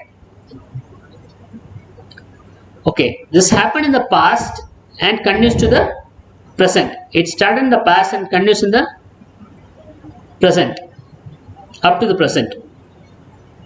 So let's look at he has lived in Modesto for 2 years, right?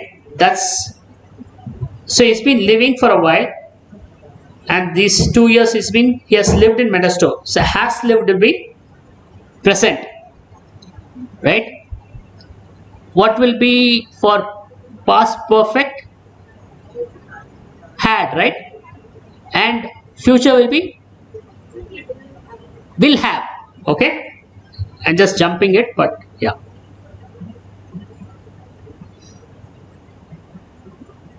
So again, the perfect is about a specific time of the event is when the specific time of the event is not important. So I've seen that movie before, right? You're not specifying when you saw it or any of those details, but he has already visited Vietnam, so you have no clue as to when he did it. But then, and when the event occurred is not of eminence or importance. That's when you use the present perfect tense, okay? An event in the past and it's true till the present, okay? Let's look at the participle. What's a participle? They show up in two places. One is in the present participle and the past participle. Say, it's formed from a verb and used as an adjective or for a form of tense, okay? Or it is for used in the passive voice. Again, the participle is used. Verb in the participle form is used for expressing something in the passive voice, okay? So three things: either used as an adjective or a verb form which specifies the tense. So when you modify the verb form with an ed or an en or an ending with a t or an n or an en, it alters the tense also. E10 is a participle form and it specifies the past, okay? Past perfect, okay? Had eaten, have eaten, will have eaten, okay? Which is past perfect, present perfect and future perfect. In all these cases you will use the participle verb form, okay? So present participle is with ing. Any verb which is ending in ing is the present participle.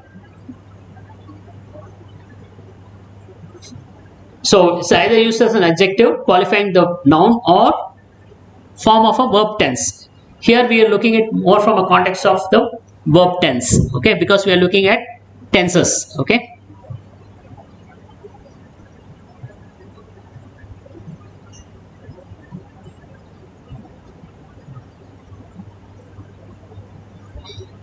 So as always, the participles should agree with the noun it is describing. So future participle can be translated in a number of ways. We'll see that. Okay. Then you have what is regular and irregular is, when you have regular verbs, right, if you add an ed or an en or any of it, right, or rather, sorry, when you use have, had, has, right, then you can specify the tense, right? That's for regular verbs. But for irregular verbs, you have to modify the verb itself, right? Like here you have give, gave, and given. Like eat, ate, and eaten. Build, built, and built. Come, came, and come. So it's about present, past, and future. Go, went, and gone. These are participle forms actually, okay? Whenever you use e and e. So whenever it's in the singular, first person or second person singular, it'll be was. This is subject verb agreement actually. And whenever it's in first, second person, or where they use any plural, it will be use, can be second person singular or second person plural, because you can work for both as a group or a individual. We and they are obviously plural, right? In all these cases we'll use verb. The verb will be in plural form. So here's a list of verbs, right? So v1, v2, v3. v3 is the participle form, okay? Past participle, simple present, simple past, and past participle. This is a list: v1, v2, v3, right? You have abide, abode, and abode. Sometimes your past, simple past, and past participle may be the same. There's no change there, okay? So how would you know? You just have to know it. That's it, okay? As you go through a variety of words, you will get to know which one needs. So and it's pretty intuitive also, right? You have never come across abode and, right? There's no such word, okay? So abode, abide is present, simple present. Abode is past, and past participle is again abode only, okay? And so on you can go. Be is was when it's singular, were when it's plural. That's in the simple past. Be is the present tense, right? And been is past participle. Whenever an en, as I go back to this slide deck, ed, d, t ending with en or n, all this you can even remember it. It's not so difficult. You have one is ed and en, then you have dt and n. Or you can club this up and say en and n is ending form, and you have ed and d is there. There's one t, like learnt, right? That's the participle form of the word learn, right? Simple past will be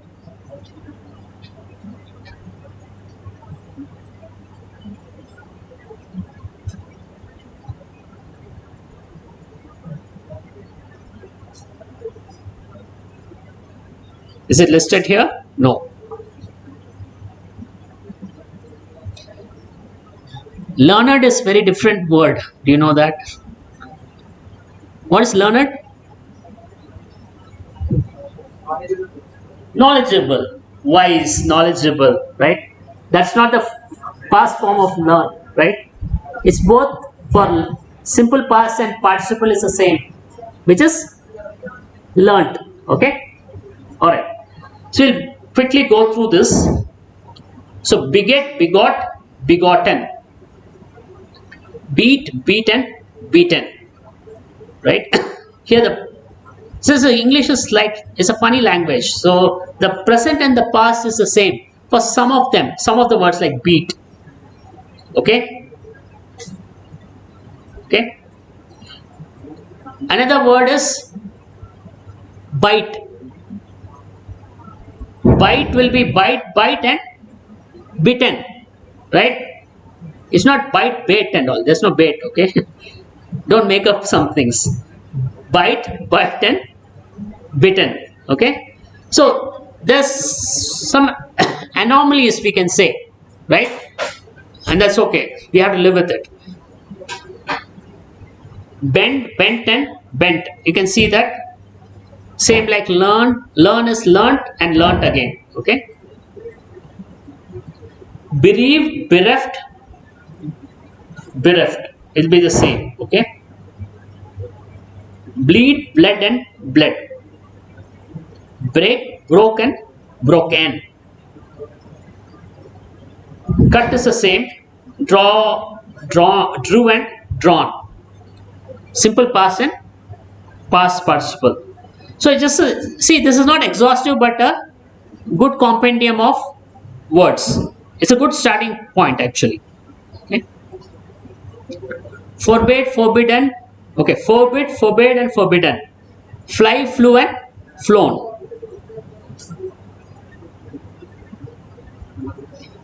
Let's look at if there anything you need some attention to. Think, thought and there's no thought and, okay? Only thought. Tell, told and told. You would know it intuitively. If you say it in your head and it looks like you have never heard it, chances are there's no such word, okay? Alright. Weep, wept and wept. We, wear, wore and own. Weave, wove and woven. Woven. Okay. Win is one and one. Wind, wound and wound. Okay.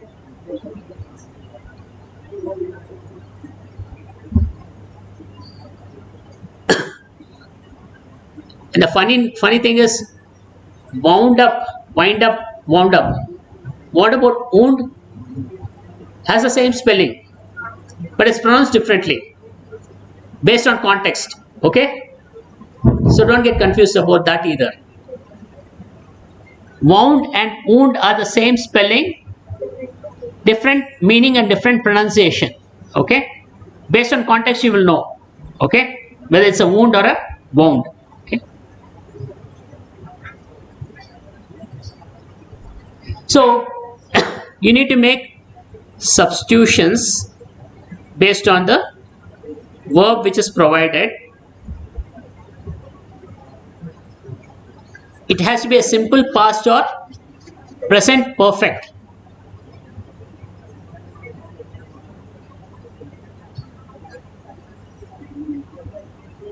Give it a shot.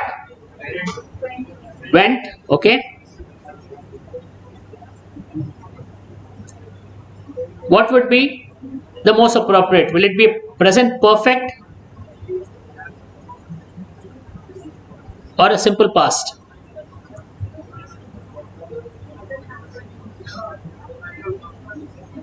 Because it has no relevance in the sense when exactly the event happened. Like I had been to whatever, right?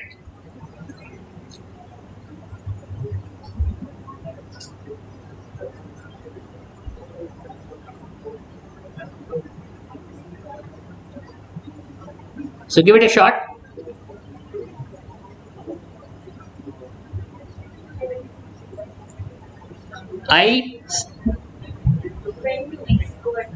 That's fine. The second one. Have gone. Okay. If you're gone, you're gone. Okay. The drummer in the band had studied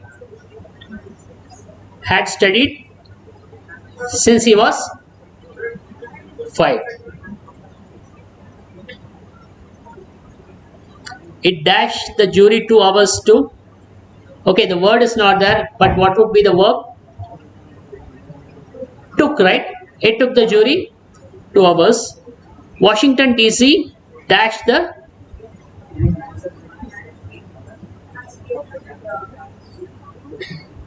if you say had been, that means it no longer is the capital, right? Whenever you use present perfect, it was true in the past and continues to be true in the present, and there's no relevance in time, so it will be has been. Okay, has been the capital of the country for many years. Okay, what happened? Why is the I think it should fill up, right? Okay. Okay, that's fine. No problem. I thought the answer should show up. For some reasons, it's not. So, present perfect, right? This tense is used to describe the duration of an action that began in the past and continues in the continuous. Okay, present perfect, continuous. It continues to happen. It started in the past and continues to happen. He has been studying grammar for an hour. She has been cooking all day. You will have has been when it's in the present perfect. So you will have has, a been, and an ing, the continuous part. Has is the present, been is the perfect part, ing is the continuous. Has been studying, has been walking, right? All of that will be, and in the plural it will be have been, right? So based on the whether singular or plural, you will make those changes.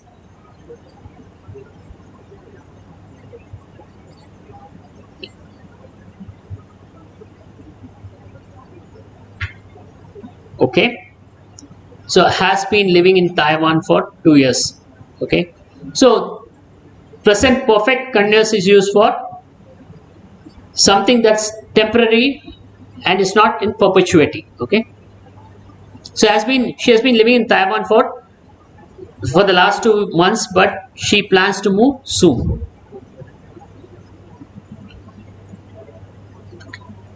Let's look at the present perfect, past perfect. This tense describes completed events that took place in the past before another past event. So there are 2 past events, and you're talking in relation to the 2 of them.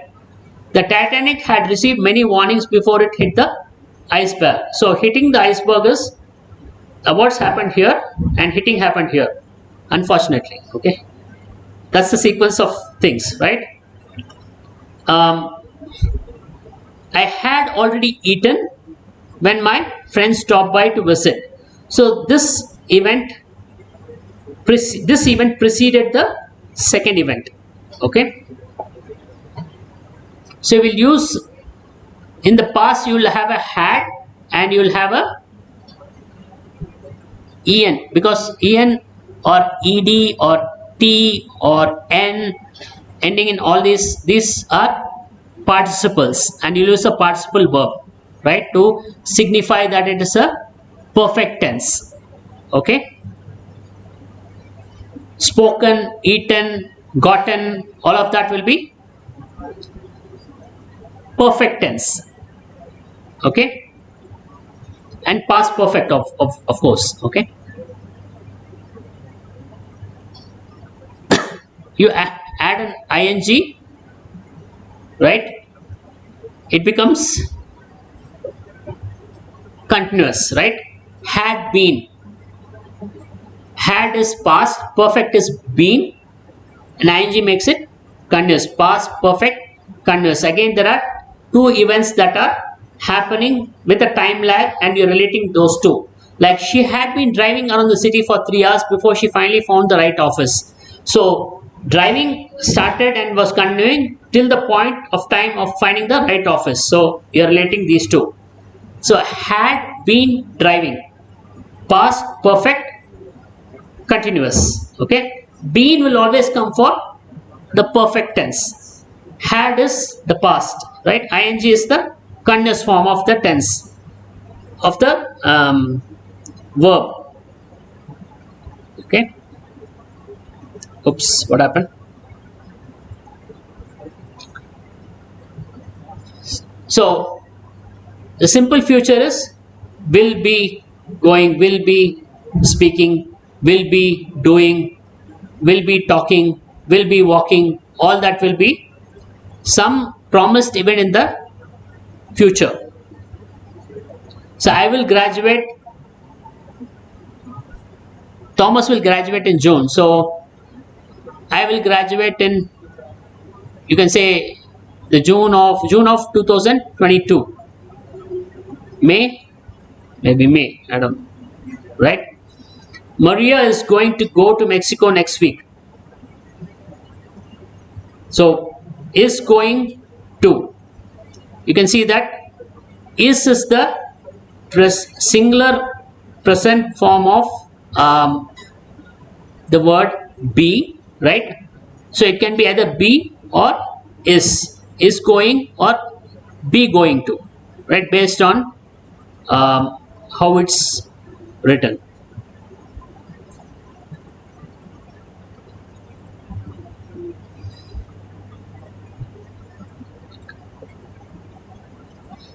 So somewhere you use the present continuous, right, though you will be saying it in the future, right? Like the train leaves at 6 a.m. tomorrow. What are you using? The simple present and present continuous to speak about event in the future, right? The first one is the continuous form, the second one is the simple present form. The train leaves at 6 a.m. tomorrow, right? Or she's in a meeting, she's meeting a new client at 11 o'clock. Okay, that's the continuous form.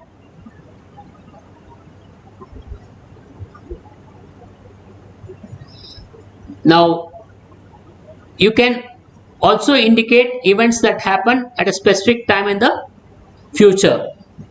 I will be teaching ESL 40, that's a course name, at 10 a.m. tomorrow.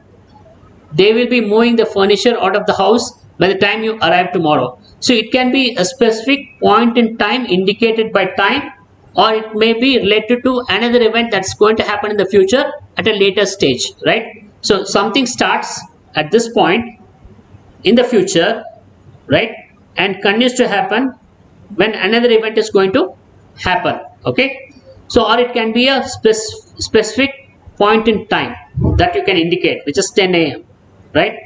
So I will be teaching ESL 40 at 10 a.m. tomorrow is captured here. Okay,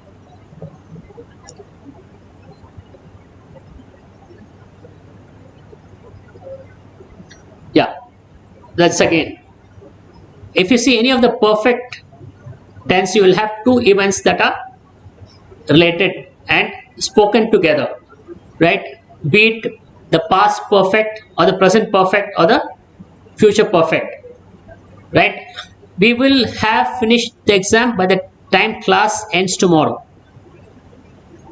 There are two events, which is finishing the exam and the other is the class ending, right? This being finishing the exam and the class ends. Okay, will have finished and the class ends tomorrow.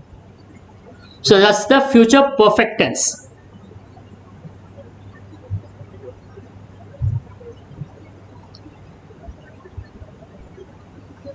So again, you may also signify a duration and time, like one event happened, another event happened, and there's a time gap which is there, right? Maybe in years, minutes, hours, doesn't matter, right? So by the time he finishes law school, he will have been living in the US for 8 years. So this is the time he finishes law school. This is the starting and the ending, and the time that may progress is um, living in the US for 8 years. Okay, starting and ending.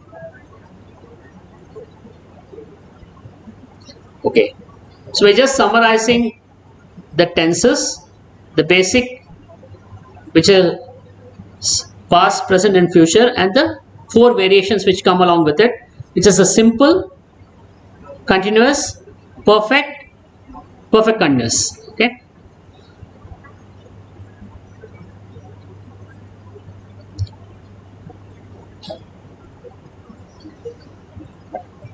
So here's a grid actually with a simple word like activity like eat, right? The simple form it's ate, eat, and will eat. How about the continuous form? Was eating, am eating, and will be eating, right? So the verbs will reflect the tense of it. Okay, had eaten, have eaten, and will have eaten.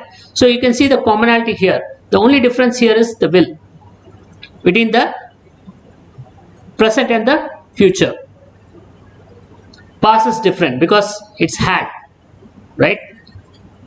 How about this in the perfect tense? Perfect past, perfect continuous. Had been eating, have been eating, will have been eating. Again the same thing. The present and the future has the same usage with only the will being added. Can you see that have been eating is there, will have been eating. What's the difference between these two? Only the will. Here again, what's the difference between the future and the present in the perfect part? The will. Alright. So have eaten, will have eaten. Have been eating, will have been eating. Right. So you can make a relation like that to get a sense of it. So this is a grid where you have the verb V1, V2, V3. V1 is, as I showed it in the grid, it's the simple present. V2 is the simple past. V3 is the past participle. Okay. So where will you use the past participle? In the perfect tense. Okay. Perfect and perfect continuous will use it. All of this will use a simple form. Okay. We may use a simple or the continuous form. One of that, right? So let's do this. This is about eating pizza, right? I ate pizza. I eat pizza. I will eat pizza tomorrow. So I eat pizza every day, which is a habit or a recurring event. It's not specific in any particular time, right? So I ate pizza every day. I ate pizza yesterday. I eat pizza every day. I will eat pizza tomorrow, right? And the simple part. What about the continuous? I was eating pizza when, again there are two events here, right? The continuous, especially in all the forms, right? The continuous form will have two events that are being spoken about in relation to the event, right? I was eating pizza when you arrived, right? I was eating pizza when the clock struck 8, right? You can use both of it. It can indicate a particular point in time or it can be in relation to another event. Okay, I am eating pizza right now, right? I will be eating pizza when you arrive. Okay, so here again you can specify it as a particular point in time as well. I will be eating pizza at 9 and that's fine.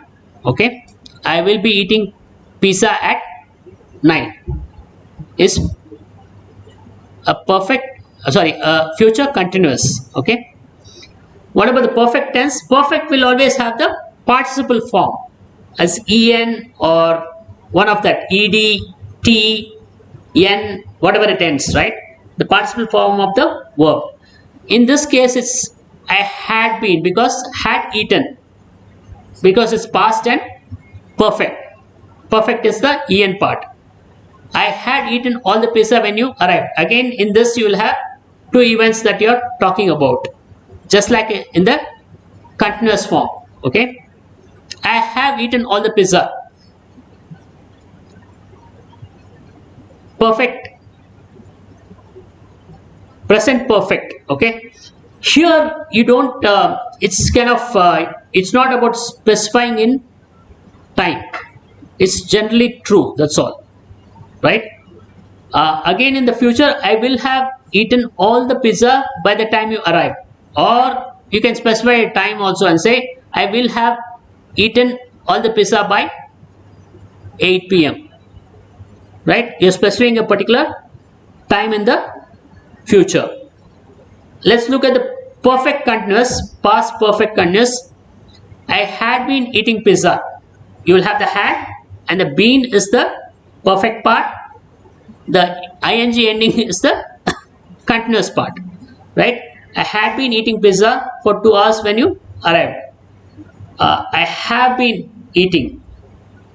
The only difference between these two are the have and the had, right? What about the next one? Will have been eating. It will be same like the present, just that you will have the will. There's no other change. Okay? Okay? So this is the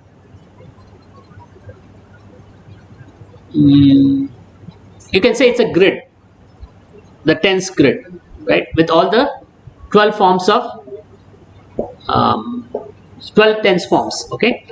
So let's take an exercise and do for, say, a simple activity, which is we'll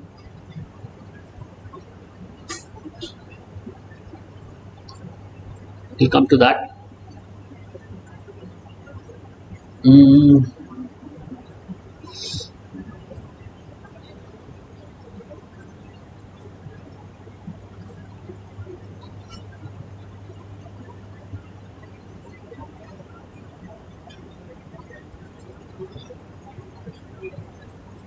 Speak, spoken, talk, eat.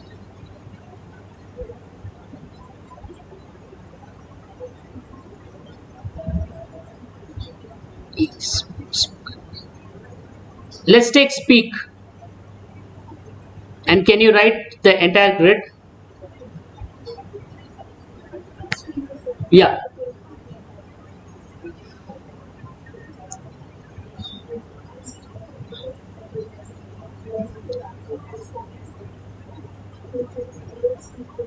So a simple past would be I spoke to him yesterday, right?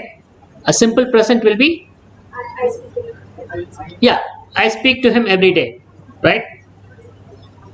I will speak to him tomorrow morning. That's a simple future tense. What about the continuous?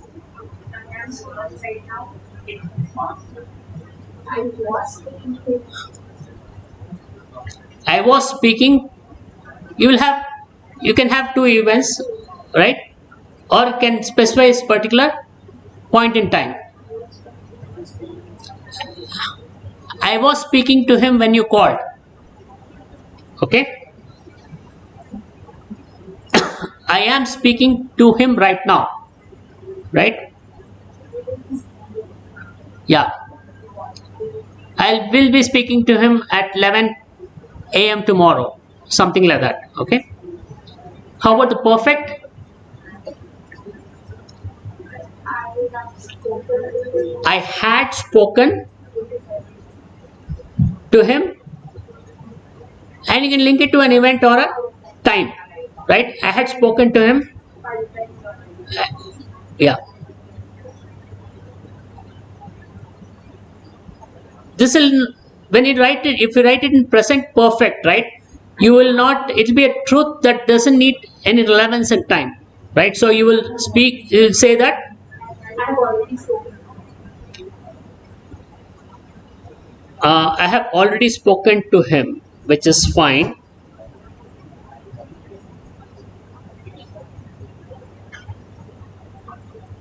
You don't need the already also. I have spoken to him. Is the present perfect, okay? What about the future? I will have spoken to him by the time. I will have spoken. Let's say by certain time, you can say by 10 p.m. I will have spoken to him by 10 p.m. Okay, that'll be future perfect tense. What about past perfect continuous? I have been speaking to him Past. so fast.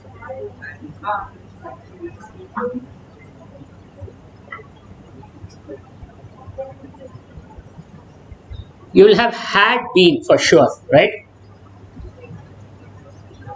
I had been speaking to him.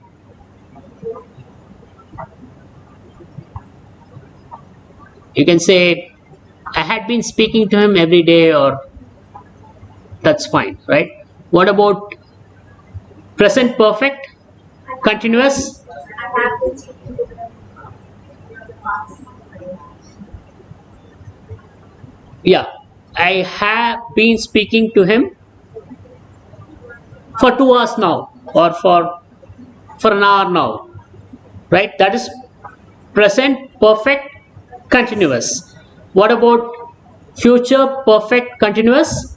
I will have been Will I will have been speaking to him um, for a specified time also, you can say, right? Or it can be linked to an event. Okay, it can be, say, I will have been speaking to him when you arrive, or when yeah, something like that. That's fine. Okay,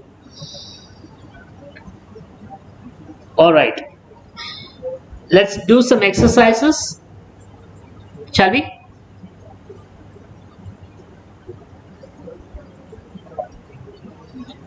So you can use simple past or past perfect, right?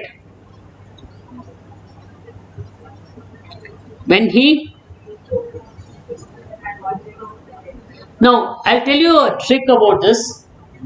Already is only used when you expect a certain event to happen and it happens before your expectation. Otherwise, already is never used. So as you can kind of register into your head that already is seldom used unless in the sentence it specifies that there's an expectation of an event to happen. It happened prematurely or before expected time. Then only you'll say already. Otherwise, you'll avoid already. Okay. So when his mother, past perfect you can use, right? Had prepared breakfast. Okay, fine. Woke up, had prepared. Woke up is simple past. Had prepared is past perfect. Wait a minute. It's not past perfect, it's just past. Had prepared.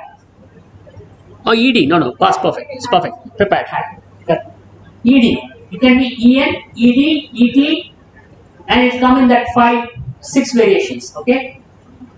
And it'll always have had or have based on if it's a past or present. Okay. Let's look at this. Simple past or past perfect. Huh?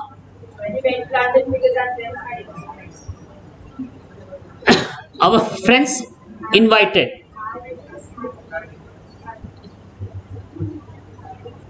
You will use whenever it's an invitation, it's you use a simple past.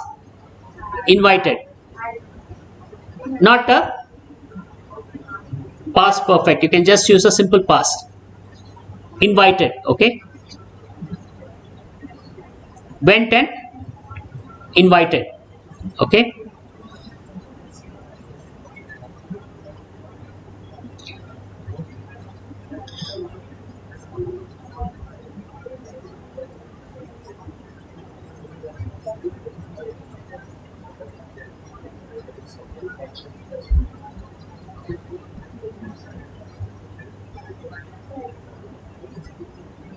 Yeah. Let's look at the next one.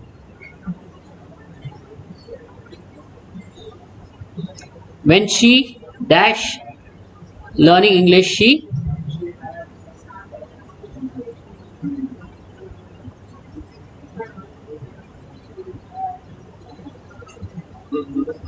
do you use already? What did I say? When will you say already? When an event was to happen and it happened before time.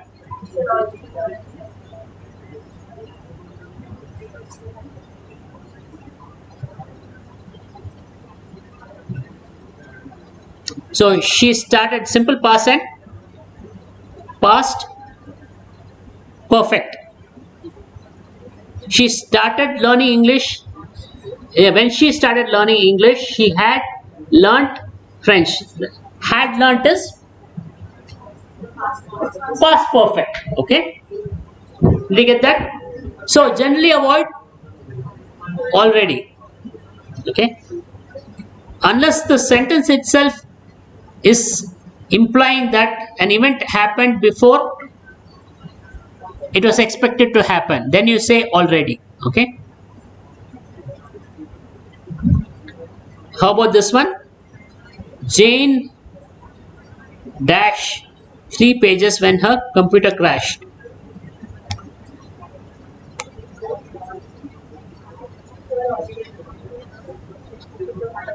There's no already. Why is there no already? Same rule, right? It's not that she expected it to crash after 3 pages and it crashed before it or wherever it crashed, right?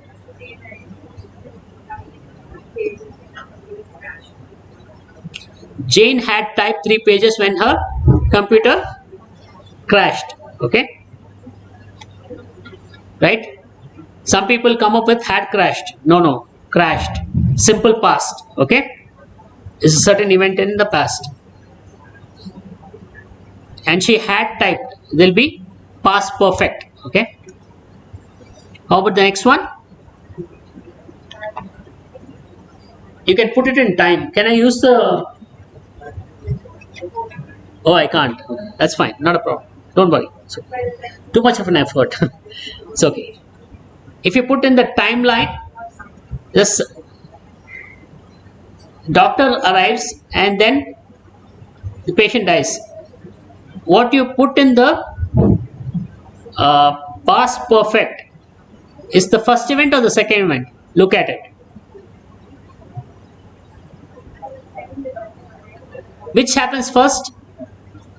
Patient dying happens first, right? And then the doctor arrives, right? So whatever happens first is past perfect, right? By the time the doctor arrived, the patient had died. So can you get the sequence?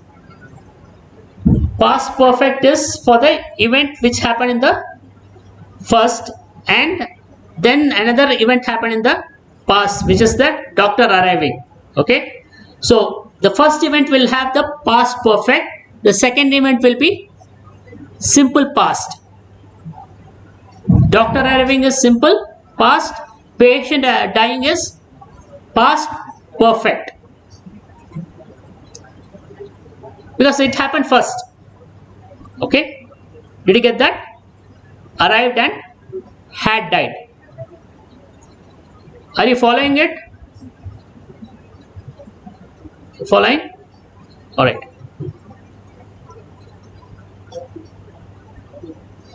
How about this one?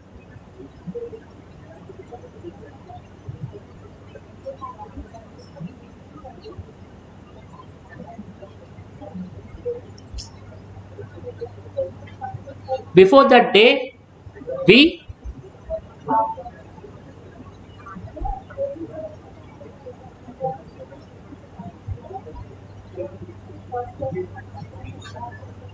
never thought, had never thought,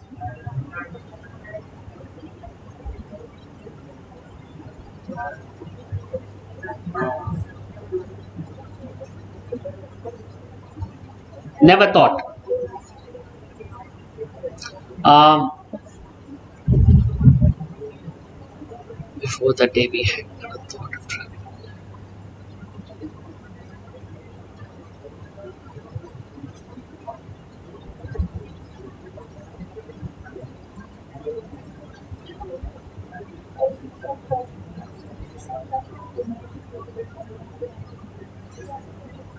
Both of them are okay. You can use both of them. Okay, it'll be grammatically accurate. Had never thought of, and just that's the way it is. You can either speak in past perfect, or you can speak it in simple past. Both of them are equally valid. Okay. How about the next one?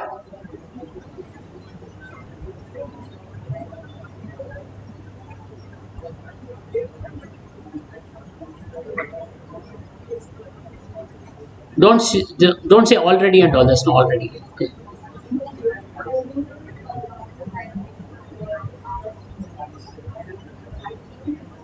Before I met his family, right? Simple past.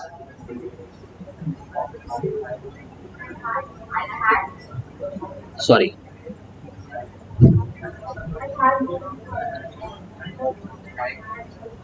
Past perfect will be right. It's the first event, and then the next event is meeting the family. But you can also use simple past, or you can use past perfect, had known or knew him, right? Both of them are okay.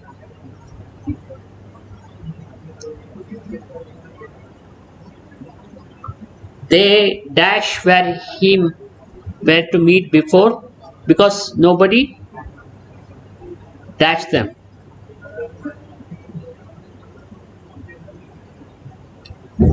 I think it should be did not know where to meet because nobody told them. Right? It's pretty obvious. Did not know and told. Over this one.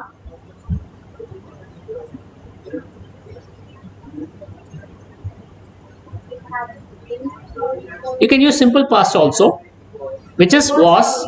It was cloudy for days before it began to rain. Okay.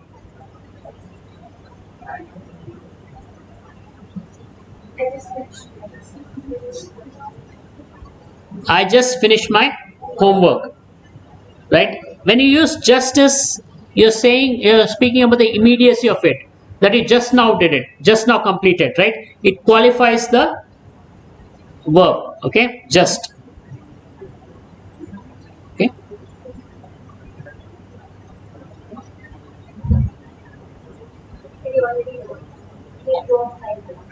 Yeah. No, already. Okay. Mary wrote, had already written. Okay. This is, I think, no. Reject this. Okay.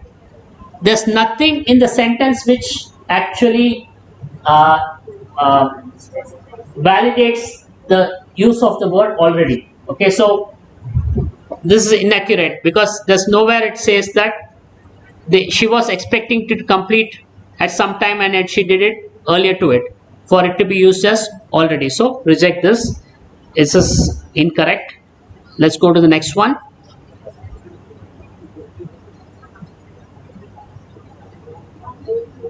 You're talking about a particular event in the past and specific to that time, right?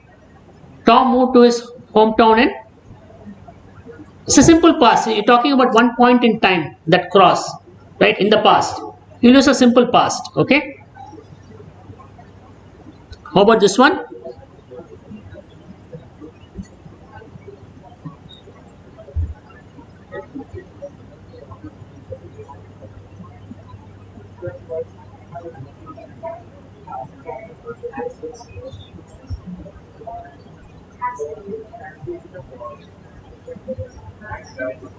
My friend is. Huh? Friend was in Canada. Was in Canada 2 years ago.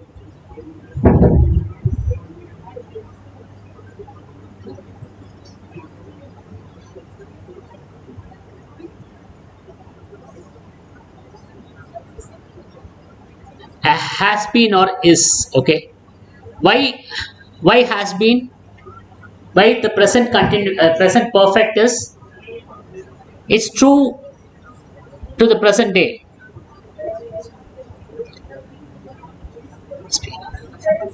But ago shouldn't be there. It's a kind of 2 years. Then that's fine.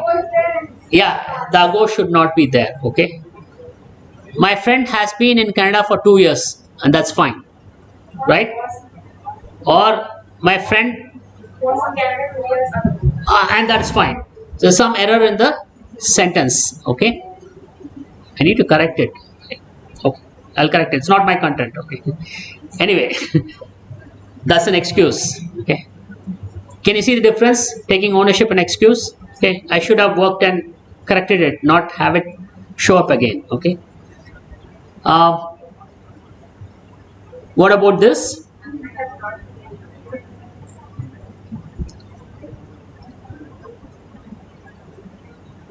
Not been to Canada so far. Have not been to Canada so far. Okay.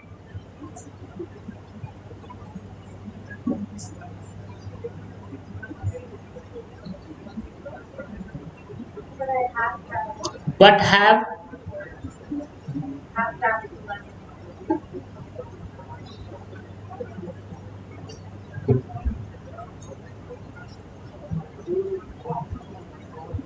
have traveled. Okay.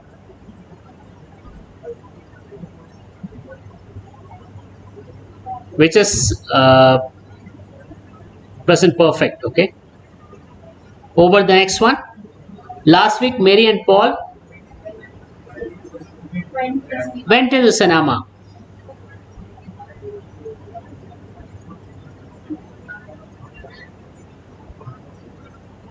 Not by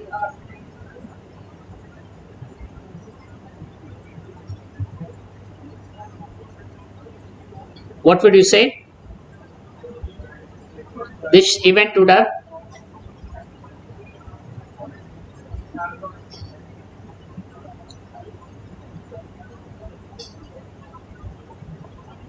have not bought.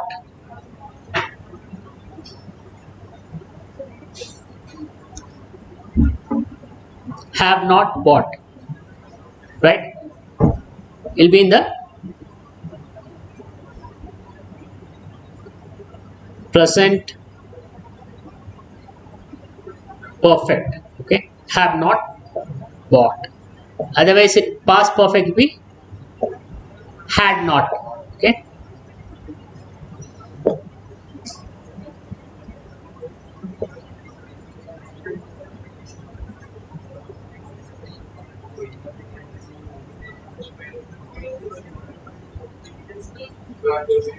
Hmm?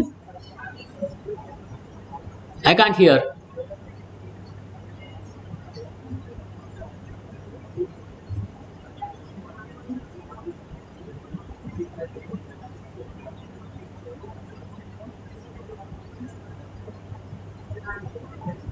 Did they spend their holidays in Paris last summer? Did they spend their holidays last summer? It's an interrogation, right? All right. What about the next one?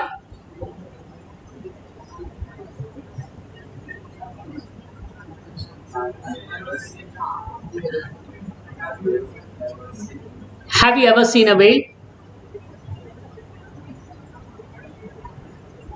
All right. Neither me, not in person. Definitely on the television, right?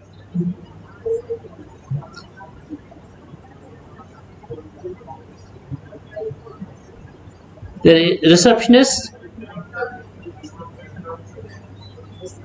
well, simple past, right? Welcomed and asked, right? Both will be in simple past. Okay.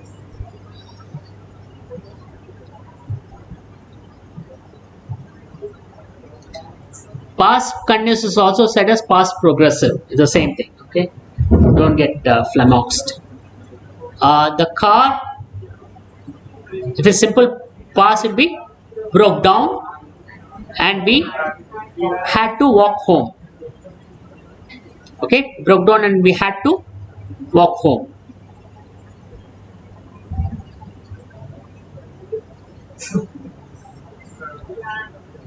Swam and sunbathed. Swam and sunbathed. Okay.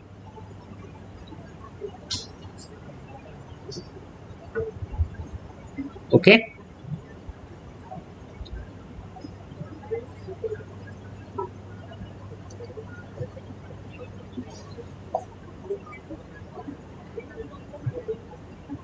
My father came dash and tell me to tidy up my room.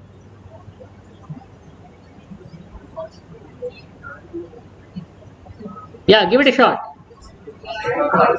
My father came in and told me to tidy up my room.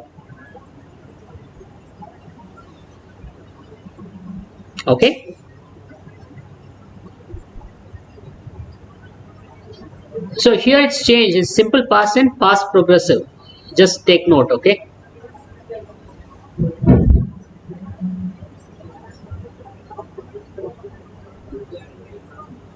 Again, you can use simple past, prepared and collected. Okay. How about this one?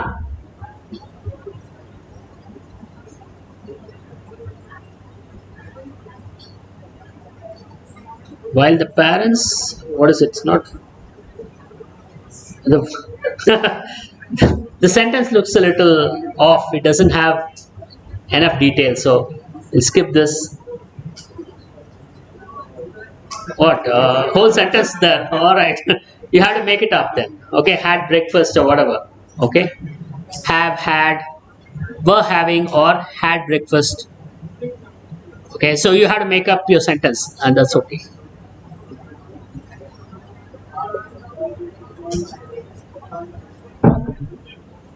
Go on. Turned off the light and went to bed. Okay.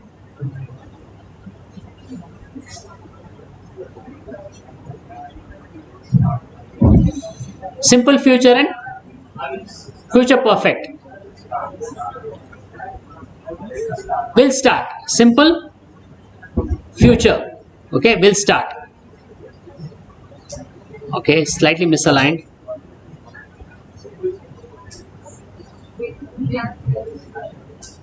Yeah, will finish. Okay. What about the next one?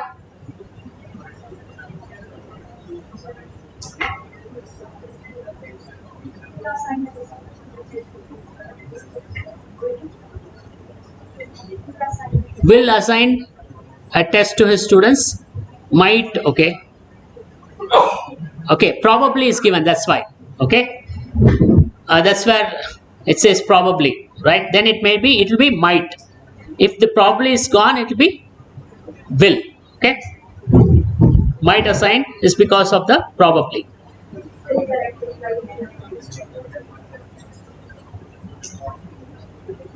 Will correct, right? Simple past.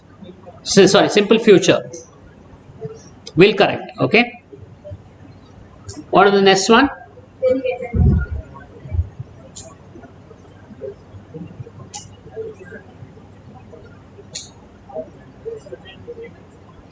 Will get. Okay, because there's certainty here. Certainly is there, so will get. Okay, probably means might get. Okay,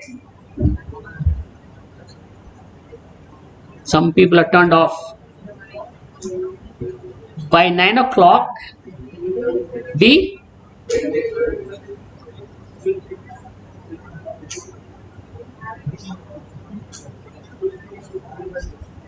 will have finished our homework. It will be future perfect. Okay, will finish. Will have finished also, because it's specifying a certain time. So will have finished our homework is perfectly legitimate, accurate. Okay. Oops. Okay. What a relief, huh? Okay.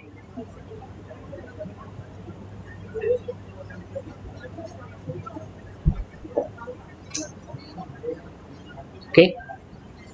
So that was that. Oh, So you want to?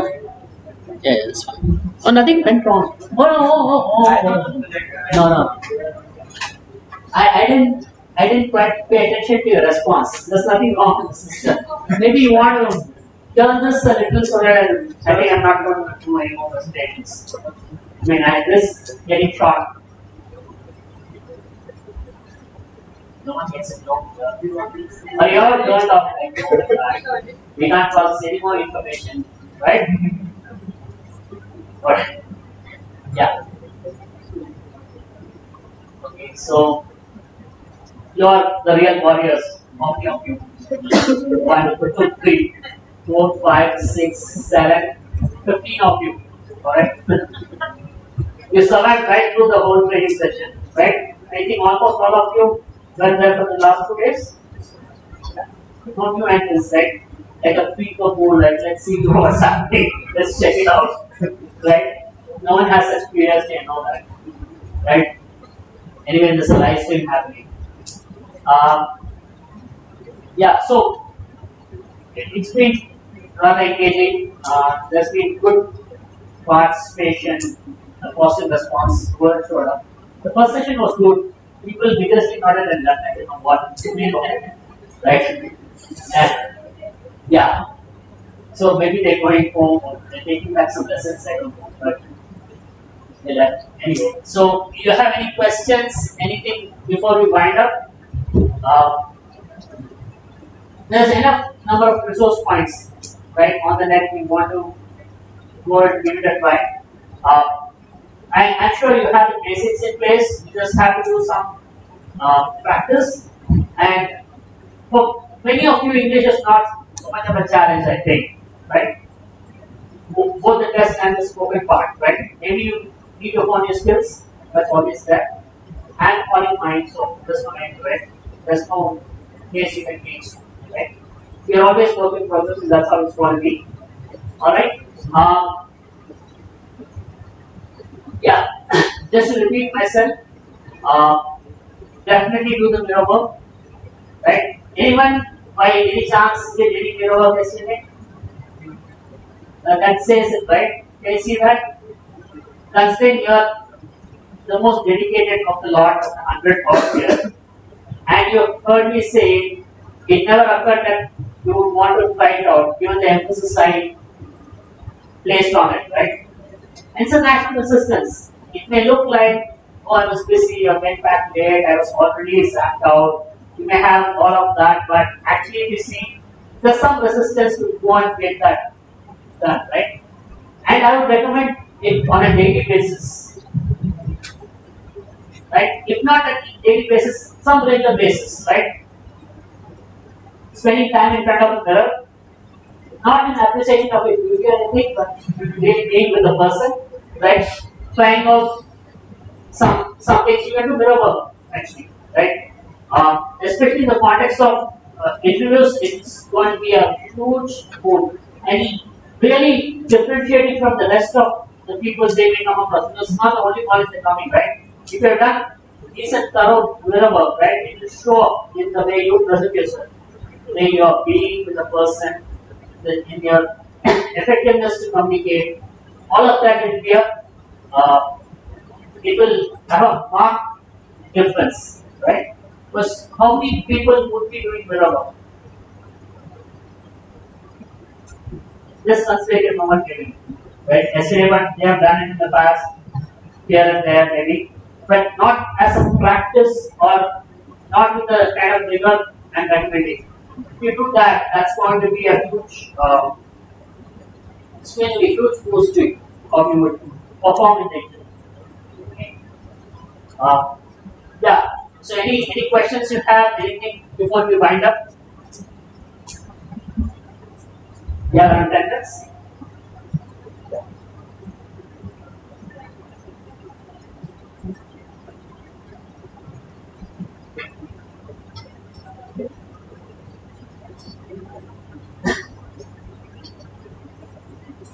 I hope people are not counting backward. 10, 9, 8, 9, lots of people.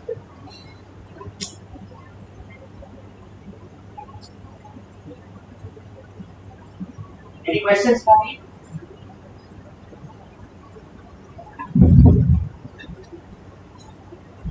In MCQs, a very effective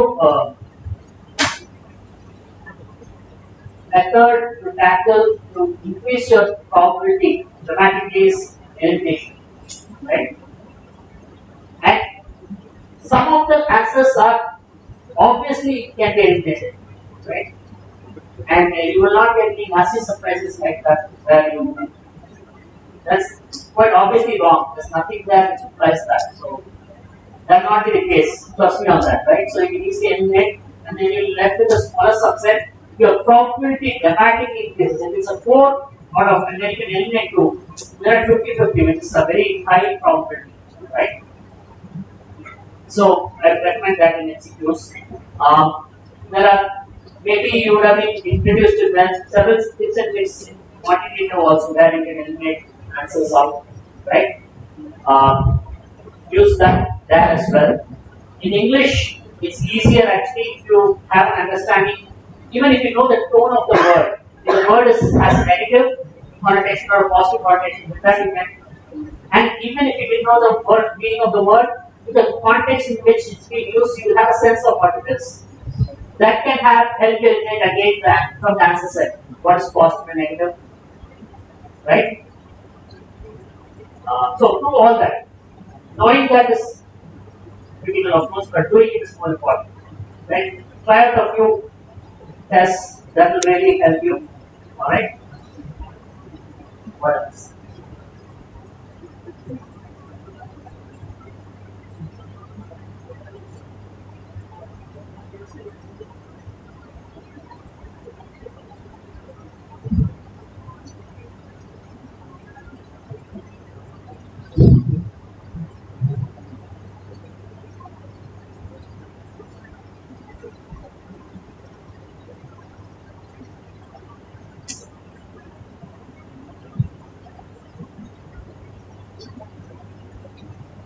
And as a general, like I say, proofread your resumes.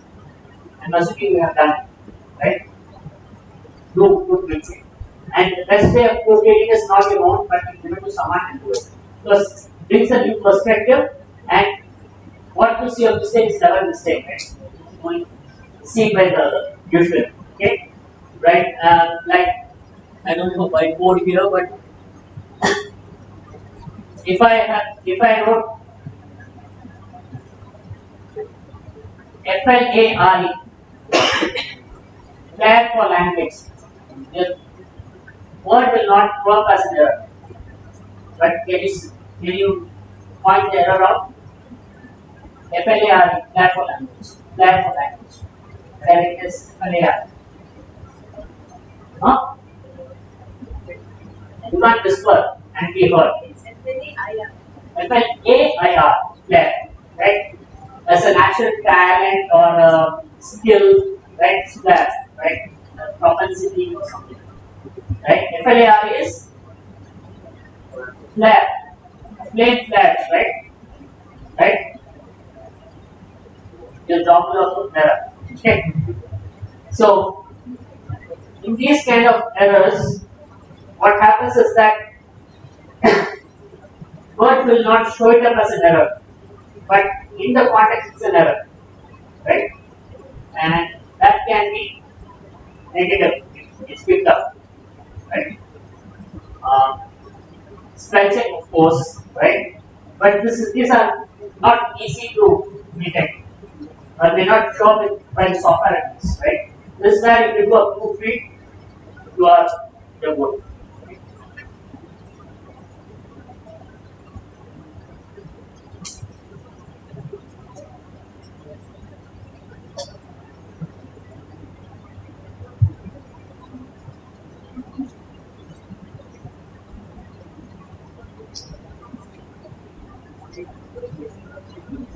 You have any questions, or if you exhausted to inquire?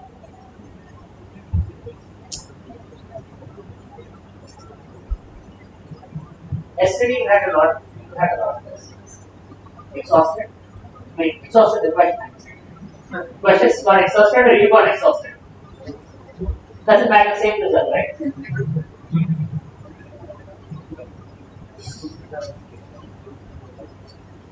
Yeah.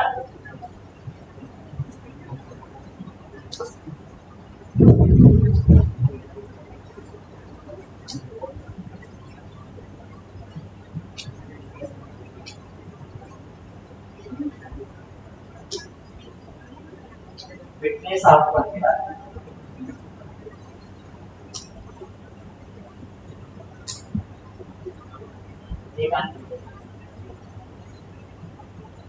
you can pick up, you have not picked up any Kannada? Huh?